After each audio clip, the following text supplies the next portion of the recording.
Welcome to the FATED Connections Path of Exile Community Podcast, episode number 81. We have been away for more than a month. I hope you didn't miss us too much. But now we're back with full energy and, of course, with all the discussion regarding the 3.19 Lake of Kalandra announcement that we just got 2 or 3 days ago, really. And we're getting a big expansion again. Now, of course, it's not a big expansion in the sense of, like the big expansions versus the small expansion, but every league is an expansion nowadays, and everything is pretty big in comparison to the scope that we had only like 2 or 3 years ago. And we're getting a new league mechanic. We're getting a ton of reworked unique items. We're getting 4 new skill and support gems. Well, 3 skill gems, 1 support gem, but we'll talk about that later. More than 100 reworked unique items. Did I already mention those? And of course, reworked ascendancy stuff and all the beautiful rewards that come with the new league. And in order to discuss this, we're joined by none other than Lighty and Tuna. And before we give our guests a chance to tell us what's been up, I want to hear that from BalorMage, of course, because we haven't talked in such a long time. Balor, what have you been up to in the weeks leading up to the announcement? Oh, not as interesting as you'd like. I played a few other games like Stray and the Stanley Parable, which was super fun. But most of the last 12, 14 days of my life have been spent in bed. I got influenza A and the rhinovirus at the same time and had to deal with that, which was miserable. Don't double team diseases or whatever they're called. Like, don't. Multitasking is generally good. Do not multitask sicknesses. That was not an enjoyable 10 to 12 days of my life. That's been very bad. Don't do that. Just take one at a time. I'm tempted to say if you would have asked me beforehand, I would have advised you against it. Yeah, no, I think it was a mistake. I probably won't. I won't do that again. But otherwise, ever since the announcement, all I've been doing is like looking at builds and looking at what guides I can make and looking at what guides come out on YouTube and, just getting excited. I want to play.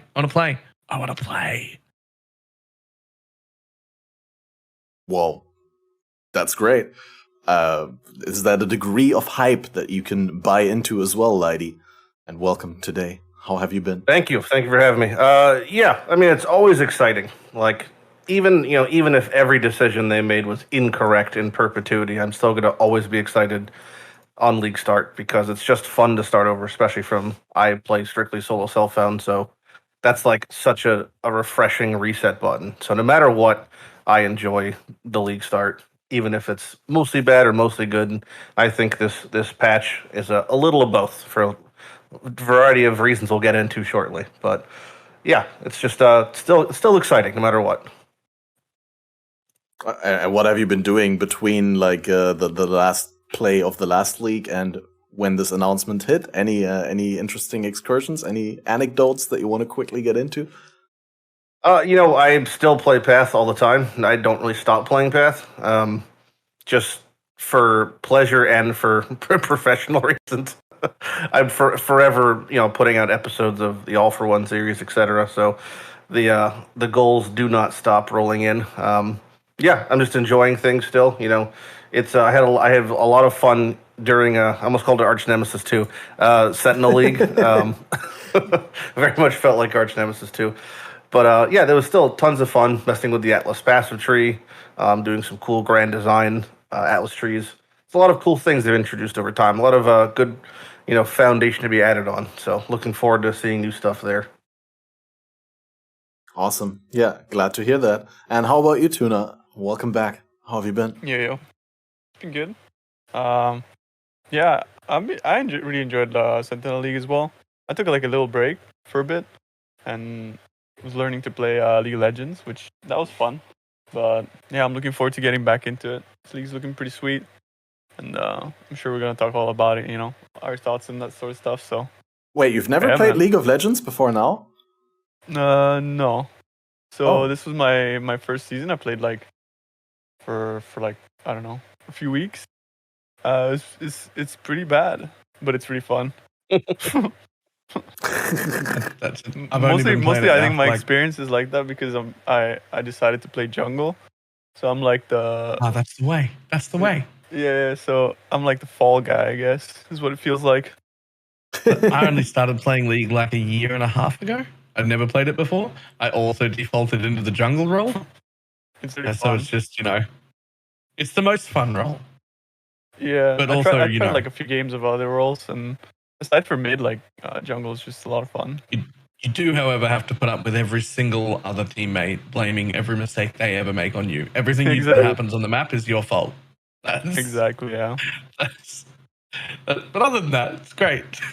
Like League would be a perfect game if there was just no players. It's Yeah. like all MOBAs. Replacing my bots. I could somehow I get like often- the bots good enough. You often just mute people, right? Like just mute all at the start of a game, so you don't have to deal with shit. That way, you just play your game and you're oblivious. You're like, oh, everything went Yeah, well. then you have no idea if anyone's upset. You just go on Exactly. about your business. Just assume. Except you can't Make the mute assumption. the pings though. When people like click your name, you can't mute that part. Yeah, but that's good because the pings are important for communication still. You'd No, think not so. those pings. Like there's like a different way to flame people, which is like to click their name on the scoreboard, and then it just comes up as like them clicking your name. Oh yeah, that sounds terrible. It just says Tuna is alive over and over again. Yeah, or like is dead when you die. So, Yeah, I haven't played League in so long. I played a couple of games like a year or two back, but then there's so many new champions that I'd all have to learn by playing them at least once. And, it's to be able to tell in combat what they're going to do, to predict like how they're going to move, and the game's just so intransparent to me. There's things happening on the screen, but I can't read them because I don't know what happens in the game. So it's very frustrating. I don't think I can So play the overwhelming. game enough. I think that's also ultimately the reason I stopped with League. Is just I felt like I couldn't play enough to get good enough at the game where to the point where I felt like I was going to be enjoying the game as much as I'd like to. Bummer, bro. But I also have to say, normally I play pretty much the entire 3 months with Path of Exile because I play really slow and I don't get anything done. And before you know it, the Gauntlet's already announced. And I already did BPL. Like the BPL is usually like 4 or 5, 6 weeks into the league or something like that. And then after that, there's like instantly Gauntlet practice because I usually know that Gauntlet is going to happen a couple of weeks after that. And then after Gauntlet, I usually still have things that I wanted to do, and then I don't do them, and instead I do a fresh restart in SSFHC or something like that. And this time I actually took time away. This time I, after Gauntlet, just straight cut off everything and stopped streaming and stopped doing content and just completely took the time to unwind from everything and to just get out of this hamster wheel and to finally have new thoughts. Like I felt like I had not really lived in such a long time and not really like cared about a lot of things that I normally cared about. So it was really good to get out. And now I'm so hyped to come back. And even my RSI has gotten a little bit better, so Oh no. now we can come back for some more right clicking. What build are you playing this league? Because that might flare right back up. Probably something that, I mean, nowadays I put my main button always on Q and not on the right click anymore. Right click is usually something that I use 3 times per map or so, my mark or something like that. Nice. Yeah, no, I gotta be really careful.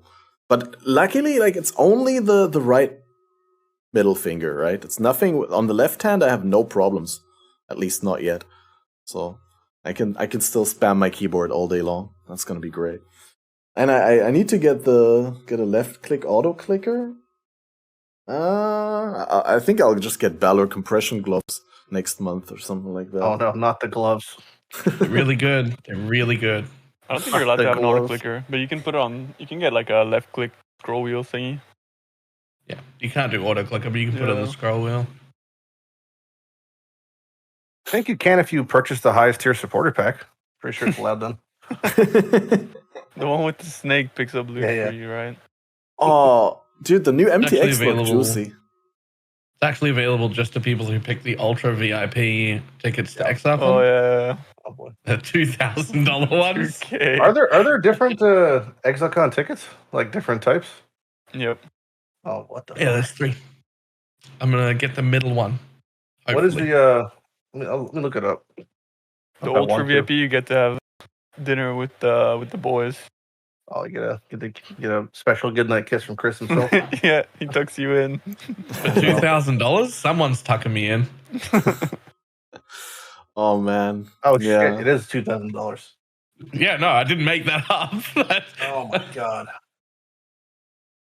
That's tax deductible. That's fine.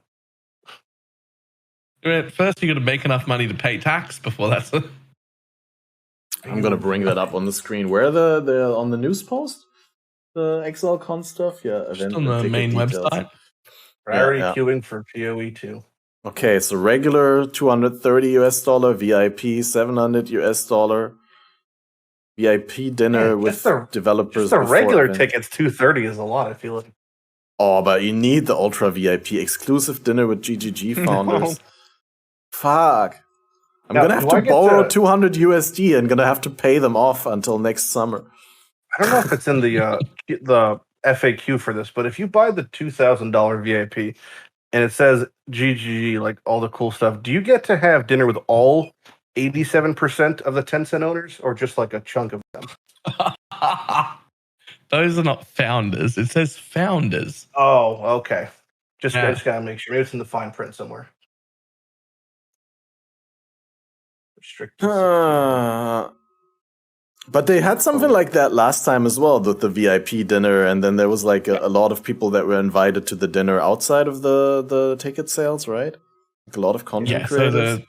But this I don't know how time it's working this time. this but- time there's so many more people that make content, and there's going to be like at least twice the amount of guests for the whole thing, right? I don't think there is, to be honest. Like, You don't think it's I going to think be more popular? no, I think, well, it may be more popular, but I think the number of people who make content at Path of Exile, there might be a larger frequency in the short term, but the rotating door for how long they stay is a lot quicker. There's very little people Yeah. who've been playing Path for a long period of time who still make content on it. Fair enough. People will make content for a year and then they'll just fuck off and go do something else. I mean, for example, Rise and Noogie pretty much just play Lost Ark now. You'd be surprised how many people who just stop playing Path full stop until PoE 2 comes out. I mean, Rise at least watched the announcement. I saw that. It was Yeah, stream yeah, title that's Lost like, Ark yeah, Dead like- or something like that, but A pity watch, yeah. pity watch. I don't know. You I don't know. can't abandon your child for 3 months and then show up at his birthday, you know? That doesn't really work.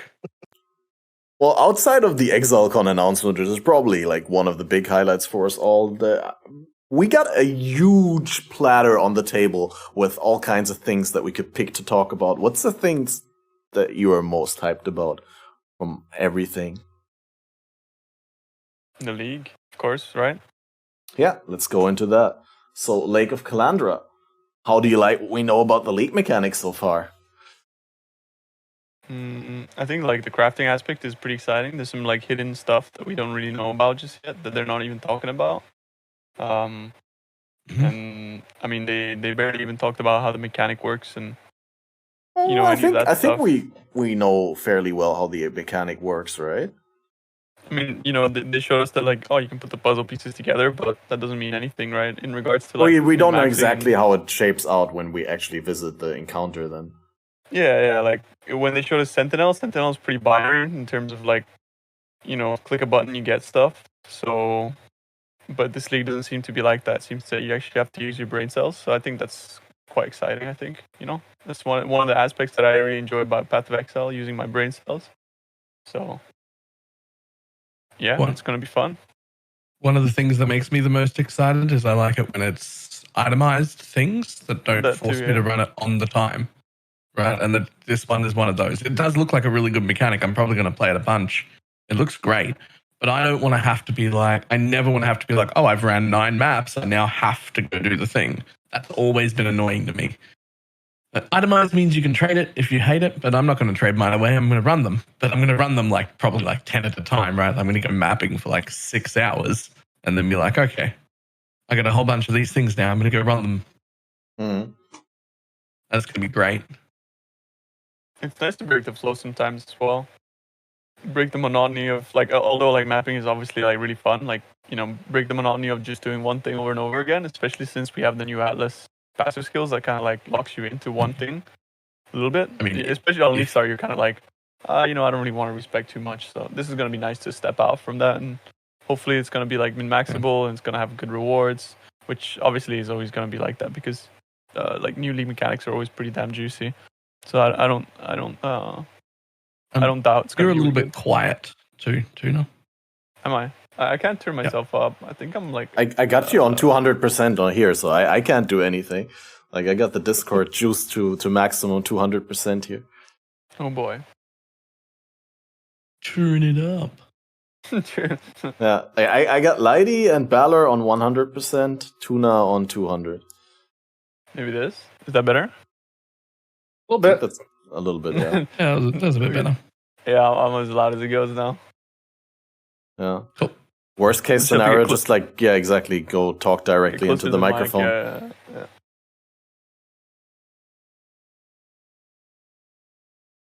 Yeah. So of the league stuff, you know, when I first see things, the checklist of things I go through was I want to see if there's a boss. We don't know if there's not a boss. We know that there's a sexy bird lady, whatever that means, right? Bird There's person. Kalandra. So, but yeah, just gender neutral bird person. Don't assign. So there's that. We know that there's some sort of grid based like island hopping mechanic for progressing through and letting us get to these crafting stations and getting rewards. And how cool is that? I mean, out of the build your own dungeon mechanics that we had in the past, this seems to be pretty the coolest. Cool. Yeah, I mean, we don't know the full modular way of doing it, but they just like seems to be a lot of wiggle room for how to set up your little path, which is nice. Yeah, there seems to be a lot of variety for the outcomes, but also it's reasonably streamlined. There's not too much thinking that you have to do. I mean, like Tuna, I enjoy some thinking when I engage with my league mechanic, but at the same time, you don't want to be, how you call it, analysis paralysis stuff. You don't want to experience that. Like with Harvest, when you go, what they said on the live stream, when you go into the Harvest and you have all these crafts and you have to use them now, and then you have this fear of missing out. What if I pick the wrong thing and then I don't get what I deserve or what I should have at this point? And I found it to be like a very strange example of like anytime I hear them using fear of missing out, I feel like it's like a very slippery slope because the entire game is basically based around fear of missing out. So you have all these things like life is based on fear of missing out. Well, the Atlas passive tree. So the Atlas passive tree specifically, anytime there's an Uber node on tree, anytime you run content and the Uber node isn't on, you've just missed out basically. So you do simulacrum, you're not getting to wave 30, you just missed out. So I think that's like a pretty bad example every time they use fear of missing out because they've implemented nothing but fear of missing out framework in the game recently. So which is like fine, I guess, but to have that as a point, like a anti-selling point for the Harvest change was kind of strange. I do generally like that because fear of missing out is like the negative side of the same coin of just, making the decision to go and make this thing happen that you want, right? It is like, I'm going to miss out on these other things. But that's fear of missing out is just like a negative way of looking at it when there's a positive way of looking at the exact same interaction. I think there's always like a flip side to it where you're not truly actually missing out. Like if I see a harvest in my map, I know that I got to spend time on it and I know that I got to get bases for it. And that time is usually going to be spent doing anything else, right? I'm not missing out on anything if I can run another map in the time that I'd use that harvest, the way that I see it. But like I understand it completely with the passive tree because you're kind of like locked into some things and the Uber bosses and shit. I always felt like as soon as they released the Uber bosses, I was like, and I probably said this in the podcast. Yeah, I don't remember when we talked about it with Velina. It's like, I wish they just introduced Uber keys, like ways to get in that are separate to the standard boss because then like you're sort of devaluing the boss. Yeah, I think we had a big conversation about that on the podcast before the last league. And we had a huge one where I was trying to explain that exact concept and some people just didn't understand it. The fear of missing out mentality is a really interesting one in Path because it's such a case by case basis. Because like you could do something highly inefficient in Path, and you just like hit the nut and got lucky, and now your entire representation of that mechanic is now going to be skewed from someone else's. So it's like someone's like, "Oh man, there's no point to click chests or barrels while you're walking through a map," and some guys like, "Every league I click a chest, I get an exalted drop." So clearly you're wrong, you know. So the sample size is always a funny argument for that. Yeah. I clicked all the chests on my screens and 3 divines dropped. I'm rich. Exactly. Yeah. So we're all like playing different games, really. Ultimately, there's such a wide gap in what can occur in Path that it's almost like, to a degree, unless you're playing, 20 hours a day, and you have like a real good spread of what's happening. It's just like such a crapshoot. Ultimately. Yeah, but linking back to the topic where we originally branched off, where we said fear of missing out, I think I said it because I was like, it's reasonably streamlined, even though it incentivizes thinking, encourages thinking about it. But like every time you get this tablet, which you can progress your lake encounter thing, you get 3 choices every time, I believe. Yeah. I'm not sure whether that's actually always, or maybe later you get 4. Then they took the Vampire Survivor reroll block skip section and just put that into the game. So if you want to redirect your choices, you can.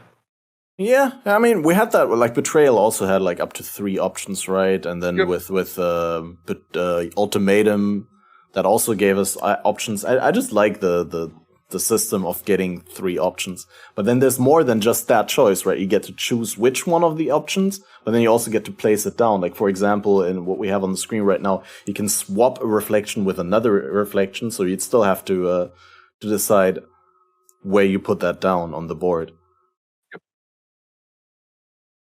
I like that it's not obvious, like what they give.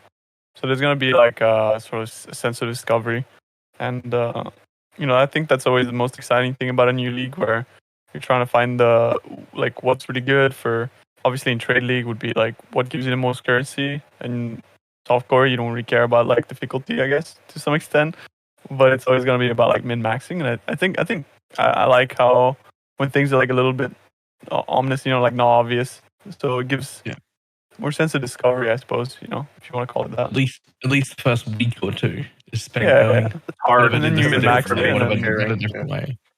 Yeah. But there could always be a different way, right? Like, it doesn't matter if someone finds like, oh, this is the best way to do it this way, but someone could find something else. And I think those are usually when a mechanic allows for that. I think that's what makes a good mechanic.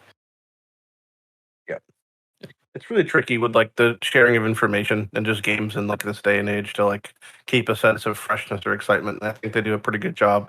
That seems like so far this time around with like they gave us just enough to have a sense of what's happening, but not enough to actually know how it's going to fully work or interact with the other parts of the game. So definitely seemed like a good little tease. Yeah. No, I'm already hyped to try and get to the high numbers of the chain, right? They explain that the further you go from the origin, the harder it gets. Do you think like early on we're gonna get to do we full clear these, or do you just hop in real quickly, do the first 2 or 3 risk reward management and then bail out again? Just skip the mechanic until tier 16. It's like most other mechanics, probably. Yeah, I don't know what you're gonna do, but I know like Tuna and me are probably just gonna be in tier 14 plus maps by like 10 or 12 hours in and clearing the whole thing, even if it kills us 3 times, because I want to see what's in it. Right. Like I don't care if I die. Like I'm going to the end. Like. It's like the unfortunate mechanic about softcore, which is also the fortunate mechanic about softcore, is that you have 6 portals. Yep. So yeah. You might see it as like kind of like a shitty gameplay. I managed to deplete my 6 portals. Yeah, and it's like a completely different mindset, right? Like it doesn't mean that we are unable to play hardcore. It's just a completely different mindset. You don't quite prepare yourself as much, and you push yourself a lot more. Right. Portals are a resource. It allows you to do harder content because you have the resource of, X amount of times to do it. So it's just a different resource to utilize. And also lets you just push content a lot faster. Unless, like, not compared to like people that are actually like racers, but like compared to yourself, like relative to how fast you would push in hardcore.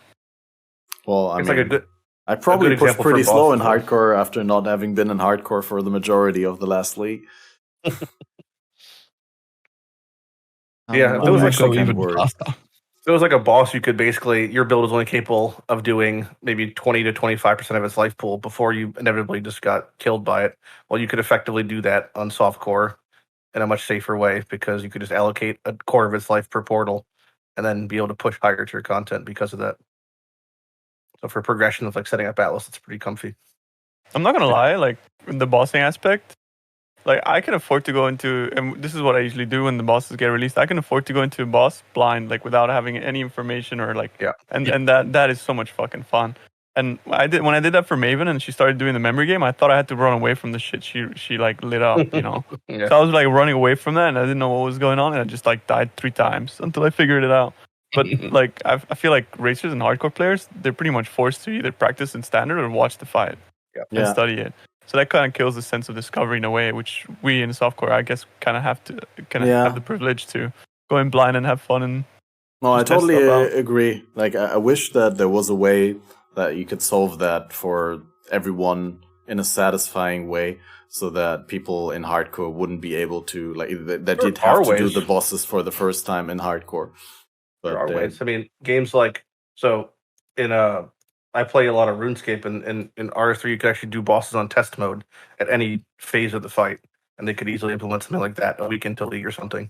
If you wanted to, just do a fight and you get no rewards, no experience, etc. It's just well, yeah, just to no, do a mechanic. but I was talking about how I'd want the opposite, where I'd want people to not be able to practice before they go in the first time in hardcore.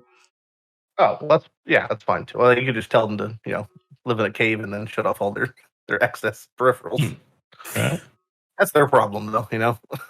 I've long time wished for something that'll never happen. Like, I don't think it should happen, but I think it would be cool Yeah, if they same. disabled all of the new bosses on standard for the first week of every league. Anytime they put new bosses in, they just shouldn't be available on standard for a week. Fine. I mean, it's basically what happens on console or like consoles. They get their stuff a week late, so they're basically getting, and it's kind of like the opposite in a way.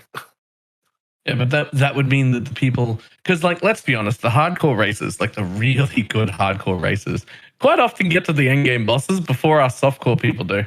Like, they're really good.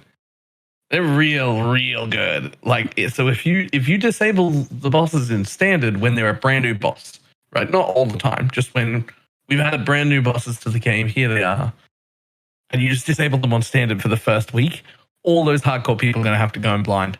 Like, the first person to get there, no one's seen it. He's just going to have to jump in and see what happens. I don't know. I feel like that would be really interesting. And they'd just be dead 99% of the time, and then they'd lose. And then all the other races will be watching the fight, and they'll be like, "Oh man, we only got to see like 8% of the fight." Don't you think that would do the opposite for incentivizing people to not boss? Then, like, you would the incentive to boss, be the first one, would be so low because the odds of you dying would be so high.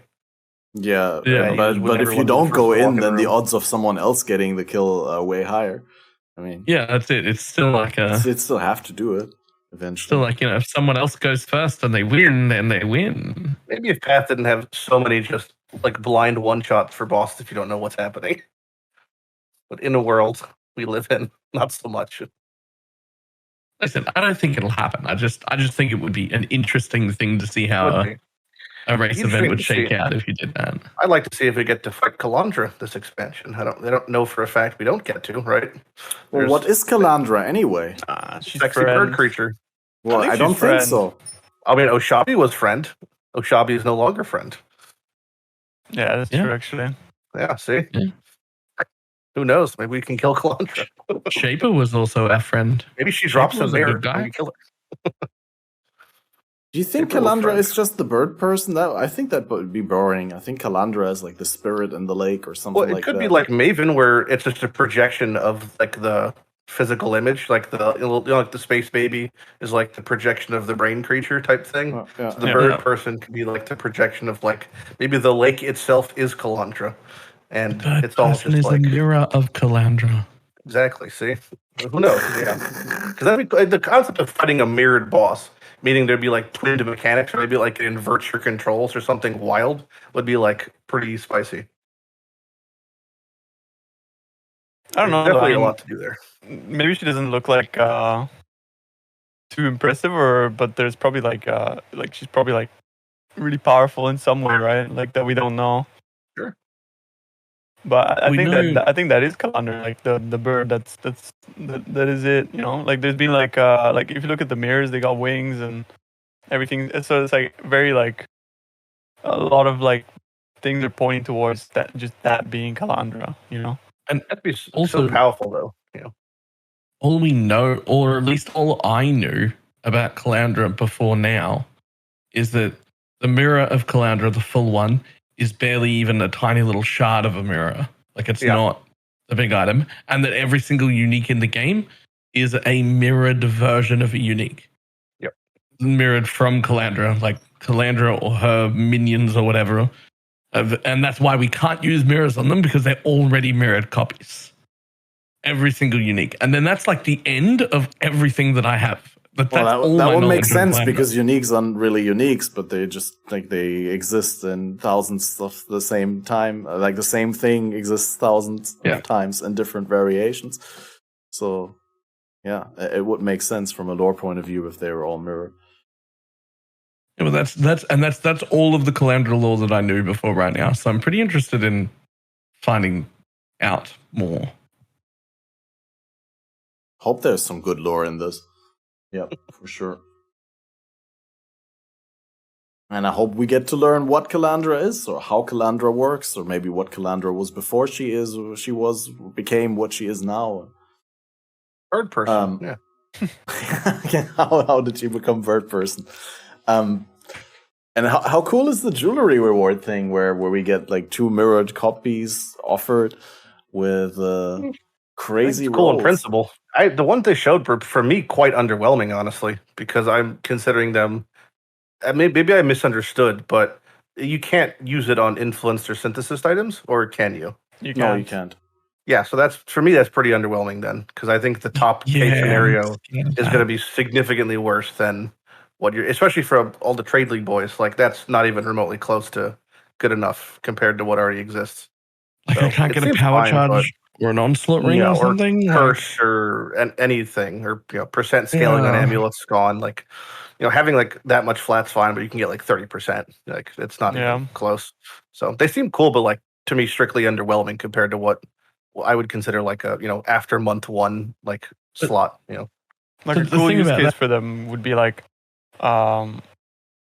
those like heist amulets that give you increased stats, and you could just literally have 2 stats on them. Just have like quant and mana reservation or something, and then Yeah. so like you'd win both times if it went The positive. You simplex get amulets? quant. Yeah. Yeah. You get quant, and if it went like negative, then because it's like a 50-50 between the two, right? A reflection of each other. So like I don't know. how'd There you could get be like a lot Quante? of cool shit. That's a shaper influence. Yeah, Yeah. you can't use it uninfluenced. Yeah, Um, that's exactly the it. pool's Like, really that's why bad. it Like sucks. it's just that's a problem. It's just there's not. Here's the thing, though. Right, here's the important thing. At least for me, Tuna touched on it earlier. They barely showed us the crafting mechanics at all. Yes. They Yeah. barely showed us how any of them works. If you have a really good look, there are several items there with like 8 or 9 lists, and you can go like 8 or 9 lines, and obviously some of those are hybrids, but you can go through them, and quite often there are more suffixes Yeah. than you're allowed to have on an item. Yeah. And so that just on its own doesn't sound that powerful, but it means that there's definitely there's some aspect of this crafting stuff that we just don't know right now. We're going to have to work out. That's the hope. Yeah, we There's haven't been stuff there. told. It looks like they still limited to 6 mods, but they can have like weird hybrids that previously didn't exist, and they can have like 2 prefixes and 4 suffixes or something like that. There was I've been trying to find some to show on screen here, but there was a Reddit post where people actually wrote down what is suffix normally, what is prefix normally. It's the minion ring. I can send it to you. There's also a new ring prefix, right? That had like less or more duration or increased decrease. Yep. So there's 6 apparently, but we've only been shown 2. I wonder if those are exclusive to. Did they mention if those were exclusive to only being born as a byproduct of like fracturing the ring into 2, or is that just a new base in the game? I believe it's just a new yeah, base. And those Yeah, the minion ones are just item like- is a new base globally in the game. But that has 4 minion rank. suffixes. Yeah, so that item right there, should link that in chat as well. It's got there's double there's attribute rolls and then double res. Yeah, exactly.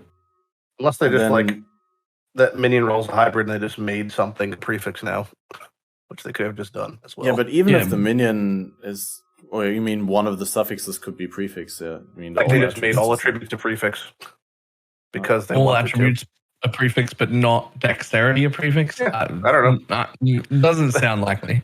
They do things. Who knows? But even then, you We'll have find 66 lightning res on top of that. Yeah. Which is another question mark. Yeah, the Minions- 66 minion lightning influencers res is are- crazy. And plus, it's a real underwhelming though for minions. Yeah, early res is Really, a bit really scuffed. sad. Listen, Yeah, but Listen, if they can everything- roll like a powerful explicit pool, then that might. everything for minions is incredibly underwhelming. Yeah, I think most minions are going to be in a very bad spot this week. except the one thing I saw that was kind of exciting was the Wraith Lord change for minions was the one that stood out to me as being Wraith like Lord is the helmet with the previously 2 had the max plus 1,000 specters now. spectre life, Yeah. and now it says you can't have non-spectre That's- minions, but you get plus 2. That's spectres. so Yeah. bad. that's cool though. Well, it's bad as of now, but it's better as of like the fact that helms no longer roll plus 3 gems. You know, so Oh, maybe but they it's, Can't they roll plus two to all plus 2 all minions? Yeah. yeah, but still, it's just more specters, more better. Think of the I mean, monkeys running around that just can't more give you good charges now. Why? What? I'm trying to find a silver lining. All right, for minions, there's not much to go on. Well, I have the silver lining. It's super easy. This is what I think is going to happen. I'm a really big fan of all the minion changes. I'm a really big fan of moving all the stuff to the gear and having all of that. I'm a really big fan of how the exact way that they gutted minions in Necromancer. The problem is, up until this point, we've not needed any of that. So minions over and over and over and over and over and over and over again have been nerfed and nerfed and nerfed and nerfed to the point where their base level is too weak now. So I expect this league, most, not all, there'll be some exceptions, but most minion builds are going to be trash. And then they're going to be like, ooh, we really like the itemization, we really like the direction we were heading it, but we need to buff a bunch of these base minions so that they're actually good. It won't be across the board. There are some minion builds that are still functioning and will still work, but for the most part, they're going to be shit this league. But the changes are really good. They'll get buffed down the line. Sounds like That's a grass what I is think. always greener type thing. It's like, well, hold on till next year, you know? I think it'll just be next league, but yeah, that's what I think is going to happen. That's what a lot of builds been saying for many leagues. Fingers crossed, Copium, you know? I mean, they said that their design goal was to put power from the base minions, from the gem levels, into the itemization, and that minions now should be at the top level better than before. Like, they wanted to make it so that you could really invest into them on your gear. So, I think that a couple of builds are still going to be pretty good for minions. Undoubtedly, like Arakadi's Fang took a big hit, right? And some other not so great minion builds will struggle. But I think like if you're doing an Absolution Guardian, you can probably still make that work well. I think There will Arcadi's still fine. be a few. There'll still be a few that work. Just not. I'm just saying in general, minions will be bad, right? Not that you can't make up minion build. There will be a few that work, but generally speaking, as a whole, minions will be bad. That's what I'm saying. Holy Relic got a pretty massive buff. I'm curious to see how Yeah. that's going to feel. Actually, got 2 different buffs. I feel like overall minions always find a way, and there's always like another build because there's so many like small intricacies and stuff that like that are crazy. Like not even GGG can account for all the variables in minion builds. But yeah, I mean, I think it's a good change because I think for the most part, minion builds are pretty like. I don't know if you guys ever tried making a minion build, but it's horrible. Like there's the scaling is just anything with the minion tag and nothing scales with anything else. It's like playing a separate game, and I think it's horrible. Like, and so adding itemization that helps sort of customize your build further, I think is good because so far like minions have been extremely boring to. I To make his started builds. Skelly Mages this last league. so I know exactly what you're talking about. It's like You if it just- doesn't say minion on it, then it doesn't scale your build. It's horrible. I don't like that at all, right? Whereas with Well, other builds, and you it's can, also like, so look at the whole focused on the tree. gem levels, which also made Yeah. Necromancer so uncontested almost. Like, and now it's gonna be less depending on that. I mean, they That part's completely kinda took goofy, away the like, +2. from the- saying like that we have like there's a problem with Necromancer being the main minion build when Saboteur exists or like other things exist that are just as like focused on one niche. To me, it was kind of strange, especially when the change to Necromancer as the minion change going from +2 to the Unholy Might only affects about like 15% of the minion builds in the game positively was like equally as strange. So they could have easily made that something more just minion generic if they're Yeah, as a replacement. I think removing the +2, absolutely positive. That should never have existed to begin with. That's the most boring bullshit ascendancy point I've ever seen in my life. Just all minions get +2 levels. Like it's not even interesting. That should never have been there. But yeah, the replacement of Unholy Might's a bit. That just doesn't work for most minion builds. Like, Yeah. it just does nothing for most of them. Skeletal mages, slave drivers, anything elemental. Yep. Anything with brutality. Like, there's so many Oh, things yeah. that don't work. What are you gonna do? Catmaster's just clean his glasses. Man's blind. why not? I think that's a great thing to do during the conversation. You don't give your glasses like a good puff. You don't take them off and go. Do them. No, they're actual like they're wet wipes for glasses. Oh, I thought you like lick your glasses and clean them with The your shirt. tech. I mean, if I don't have wet wipes, then that's something that I would consider doing. But Did you like demonstrate it, assuming you didn't have wet wipes? maybe not now. Okay. Maybe Is that maybe I'll straight keep that to for the Patreon? Is that in the yeah, exactly. the, This goes to the bonus exclusive content? Yeah, OnlyFans. Yeah. Outside of the minions, there's a lot of other things to talk about. We shouldn't get stuck on these. What are your thoughts on the currency changes? We know that there's a big change. They changed the metamod costs from exalts to divine orbs. They deactivated the divine orb recipe. There's a big does shift anyone coming. think the divine orb stuff is a good idea? But that's probably the short conversation. Yeah, that's the right question. In theory, it was like a good idea that they did 7 times over and did it way too far. That's what I think. I think trying to increase our divine orb price and how important they are, great idea.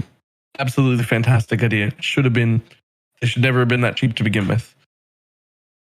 This feels like you got a good idea, and the good idea was like, hey, take 3 steps down that road, that'll be a much better place. And then they walked for like 400 meters down the same road, and were like, no, I said take 3 steps. You're very far away. It's a very big change. I really like shakeups like that, though. I really like when they thoroughly mess things up or shake things up to the point where we don't know exactly how it's going to pan out next league. And for trade, I'm super excited about it. For SSF, I'm a little bit worried that you might actually have not enough ways to get divines reliably. But It seems like a real knee-jerk reaction to the timeless jewel thing to me. That's what it feels like at first glance. Like, I think when they found out that timeless jewels, like all the seeding was parsed and you could figure it out. They're like, all right, we gotta do something. Like we have no idea what the fuck to do. So we're just gonna nuke divine orbs this league. That's what it feels like to me. That feels just as plausible as anything else I've heard pretty much. Think about Shaco. How crazy that's gonna be. Shaco is brutal. Like even just getting ashes, like having a perfectly rolled ashes is like the problem is there's so many uniques that have such a wide variety of usability dependent on the roll because they become like ashes is a great example becomes useless in some scenarios when it has low rolls and mandatory in high rolls because you just don't reach the exact quality breakpoints for certain builds. So like that's fucking brutal to not be able to like do that. Like the cost of a top end ashes could be 5 times the cost of like a shit rolled one. I'm prepared to pay 300 exalts for my Ventus Gamble this league. Well, sorry, 300 divine orbs for my Ventus Gamble this league. Yeah, because like I ain't divining them on my own. Like that's not a thing anymore. No way. Depending on the mirroring, you'd probably like mirror your Deventers. Oh, for sure. Yeah. That's 100% the plan. Is to buy one very expensive good Ventus, and then just use the unique ring on the other side. But the unique ring is going to be almost as expensive. Of the 100 freshly reworked uniques plus the few new uniques they added, anyone notice a trend in them all having very large ranges? Specifically the Stormcharger boots, the lightning themed boots that drop shock ground. Those have like between 1 and 40 movement speed. Yeah, it's really on the nose, like as far as looking at that afterwards. I mean, think even a lot of the gem level things went from 1 to 2, like that worked too. I mean, there's like a lot of things that were like that. Yeah. And the uniques are all far less frequently dropping now. But I think a lot of people are going to rediscover that old 3-for-1 recipe for uniques, where you basically. It's new also, that recipe. It's not that old. It's like, I think it's like a year old at most. Yeah, 3-for-1 in uniques is going to be a big thing. I'm going to leave way more uniques on my filter than I ever have in the past. Yeah. Which is okay because I've also... Tom's chest has been taken out the back and shot. I don't need that anymore. I've been over recombinators, so... You know, I have plenty of room in my inventory for all them juicy uniques. I just really, maybe I'm weird, but I just really like the idea of there being more incentive to actually like pick up a unique item and look at the rolls, because it could be really good, and then it's going to be worth so much more. That's like another slowing down of path thing. As far as since the drops aren't dropping ID, you now have to stop to check every unique because it could have a high rolled value. It's kind of like the Sacred Orb thing where except at least that's shown, but it was like having the variable defense rolls.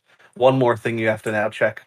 Well, I mean, you could still choose to ignore it, but like I like the idea that there's incentive to do it, and that there could be reward in it. This is going to be more extreme than people think, though. I think like if you're looking for a 40 res Goldrim, I'd expect to pay 50 or 60 chaos for it at least. When there used to be 8. There used to be like 6 or 8 chaos. I think you'll be looking at 40 or 60 at least. If the thing the impact on like your average Joe path player who just like, I just want to do my one character a week after league to level with, it's like, well, his experience is going to be dampered, because of these changes. I don't think Goldrim is a good example because nobody ever divined those anyways, and they're super common, right? Yeah. So the price of that wouldn't change, but the price of other uniques, obviously. Maybe Divine Orb is a bad example. You're right. But maybe something more like Shabs or exactly. Shabs Aurora, or anything like that. Like top end uniques for sure. And one thing that really pisses me off about this is like I don't mind the unique part so much, but it's mostly the rares that really is super annoying. Because I don't know, like you've always had those situations where like you might want to, like you need a couple of res here or there, or you need like, I don't know, you need like a few dexterity or some shit like that, and so I just need to get 3 more decks out of my ring. I'll just divine it. When they did the harvest change, did they showcase in that limited recipe list that they removed or kept the reroll more likelies, or like for divines? The divines seem to be gone. I think a lot more harvest crafts are going to be gone than people realize. Yeah. We didn't see all of the crafts, but we did not see a divine one. There's no way that they keep the divine in when they made it this good, right? Like, unless that's their way of making you say go do harvest, Well, I mean, having divines in the garden doesn't take away from the fact that we still need to use them for all the meta mods and whatnot, and it doesn't take away from the fact that the vendor recipe disappeared, so the scarcity is still there. So, like, there's a world where we still have them. I agree. I don't think they're going to be there. I'm just saying there's a world where they are still there. Right? Like, it wouldn't be that shocking. Yeah, it'd be shocking as if they applied to unique shit again. That'd be shocking. They wouldn't. Yeah. No. Oh, they would. Yeah, that won't happen, I don't think. They would. You just gotta purchase that top tier supporter pack. Because we did already get confirmed that beast divines don't exist.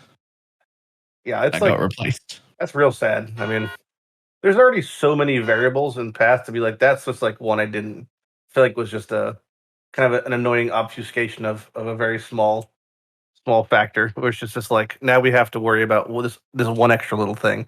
I think there's like a real hard on in Path about min maxing things to like the umpteenth degree, which I understand because it's like to that is like the foundation of Path as a game initially was just like this level of min max your character or just ARPGs in general. But there's so much like variety of bloat and things you can min max in Path.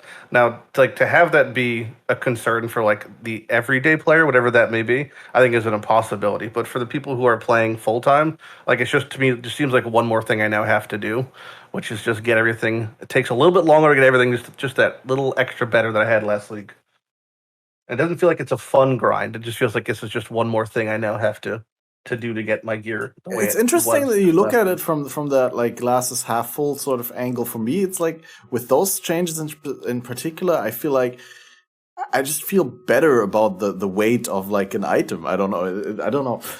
I had no problem with weight. I was okay with weight. What I'm trying to say is like previously it did almost not matter what rolls you had on a rare item besides the tiers, right? Because divining was pretty much something that you could do efficiently with harvest at almost zero cost.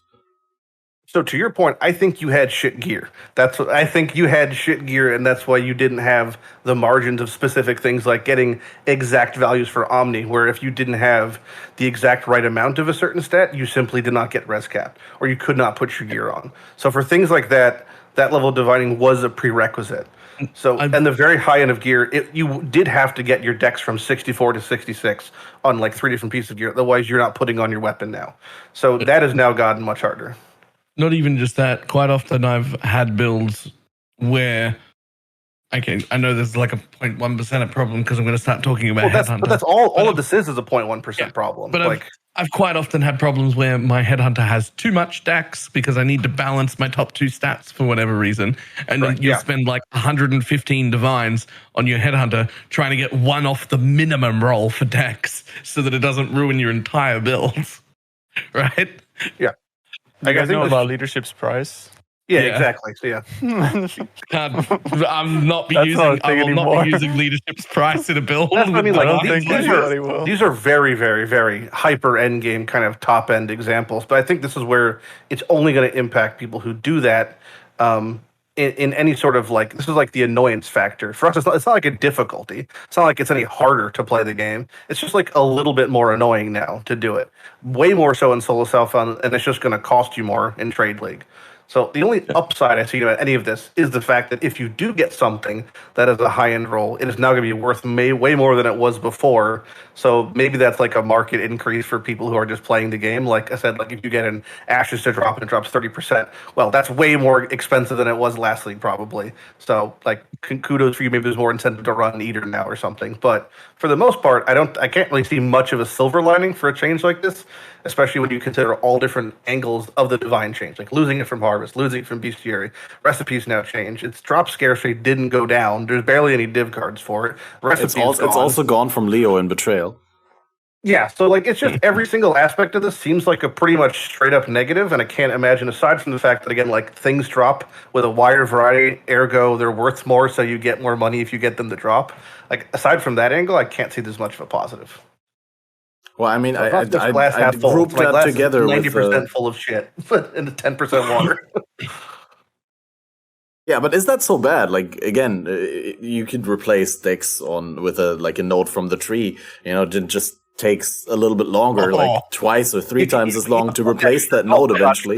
You can't just take nodes off trees or gain nodes of trees. Locate the solo self-found player, guys. You can't afford a passive point. I get what Kat's saying. Like it's completely like. Well, I mean, you can't afford a passive point is something you can say, but in practice, you can't afford a passive point if it means the difference between you being able to equip your gear and playing your build versus you staying in your hideout because you can't equip 3 pieces. Right? I mean, I appreciate the fun sentiment of making fun of the SSF player, but that's a very real thing, right? Like, I mean, we'll find another way. There's like necessity decisions, like putting on things, but I still don't really see the upside though. Point of it, like if you have to put on a point, you have to put on a point. But then you just effectively lost that amount of points somewhere else. So it's still a nerf. Yeah. Like if I have to do it. I've spent 140x before just so I could take off a 30 dex node. Like it's not. that's not a legitimate option. That's a band-aid. So if you want to think of it as the glass half, full thing, you're not losing a 30 dex node. You're gaining a passive point. So in a way, you're spending money to buy passive points, and now you could buy passives in Path, and now you're just buying experience. We've come full circle. So it's like there's ways you could think about it. Sure, it's half glass full, but we still have strictly lost something on like the worst to normal case scenario. I think the best case scenario is we may have gained currency by getting a better drop. Like in no way, shape, or form is my build copy pasted from last league this league now going to be completed in a faster timeline because of this divine change. Yeah, if you look at it strictly from that point of view, where you like just completely compare the build that you had last league to the build this league, I can totally see how you get into that mindset. In a vacuum. For me, I look at every league sort of in a vacuum, right? Like I just this league is a completely new game, new rules, and I'm personally excited for the game changing. Right, like whether you gain something or you lose something, I always feel like if you gain something, you lose something, and like if you get generically more power, then you're generically less excited about getting power. If you get generically less power, then you're generically more excited about, if you get a big drop, then it feels more impactful, right? But I can totally see how you feel like you're losing something if you're comparing it to the previous league. But I think within the league itself, it's going to feel really fun to get, good rolls on items now, and to find an item with good rolls is just going to be so much more of a feels good man thing, which is going to be a welcome contrast, in my opinion, to where, like, in the last leagues, the game was just shitting out unique items to the point where you didn't care about them. And any of the uniques that were being shut out last league, though, if they were to drop this league, I'd be any more excited about them. Like the ones that were dropping last league, it's like, oh, I got more gold rims or more storm chargers, and then they dropped this league with a little bit higher movement speed. They're still shit to me. Like that hasn't changed. And if Ashes dropped last league, I'm still excited this league. No different, That's going to be exactly the same feeling. If I get an Ashes drop on the floor, I'm worried there's going to be this like worry feeling in my thing. Oh, what if I pick this up and I have to divine it? I cannot afford to divine it. Well, that's the fear of missing out. Is you would take the Ashes. Is it drop ID or drop ID? I don't remember. ID. Okay, so then you just take an ID and sell it. Or you could not sell it. That's your risk now. True. Sell them on ID, just like Watch's Eyes. Great. Fantastic. There's an upside is that I might not need a character that min-maxed anymore because they might have removed all of my juice. So maybe I don't. Maybe it's fine. Well, speaking of juice, you want to talk about the fact that rares are like maybe significantly less spawning? Sure, go for it. Here's the thing. Okay. Right. I'm gonna. Oh wait! Before you start that, I feel like we have extremely laggy Discord today. I'm gonna try and change the server because the sound quality is not as great as I'm used to, and I'm just gonna go to a different region. We're just gonna go US West and see whether this works. How's that? Screw up everything. Oh no, we're back. No, it worked. Ever back? I can't see anything. It's definitely less distorted from what I judge now. All right, Balor, you wanted to talk about the Beyond change, or just rares, I guess, right? So there's a big list. There's a big list of juice they took away from us this league, and I'm okay with almost all of it. Right? There's a lot less rares. All of the league mechanics are going to have less rares in it. It's obviously going to mean less juice for my headhunter. They took away the node on the tree that lets me add an extra modifier so that I get more modifiers from my headhunter from those rares. All those things went away or have been toned down significantly, and I'm okay with all of them. Every single one of those things that I just listed, I'm okay with. Then they completely changed Beyond. I think for the most part, pretty decent change. They've managed to fit Scourge monsters back in. We've got the Scourge currency, big fan of that. Old Beyond was definitely stale, outdated, and didn't have any art that mattered. I don't know how much that really matters because in those sort of maps, you really can't see the mobs anyway. But Scourge mobs do look a lot cooler. Big fan. We get to fight the Scourge bosses again. We get all that currency again. Big fan. They've locked Beyond, so it's permanently at, if you've got it, it's 15%. It doesn't stack, so there's no such thing as double or triple Beyond anymore. If you've got Beyond from a Sexton, it's 15%. If you've got it on your map, it's 15%. If you put it on both, it's still just 15%. I'm even okay with that, even though that takes away a ton of juice as well. There's a lot of juice taken away from like end game juices, and I'm okay with all of it. I'm not complaining about any of it, and I'm a fan of most of it, except one single sentence. There's one single sentence in the patch notes about Beyond that says, after a substantial amount of Beyond mobs have been killed, you will spawn the Scourge boss.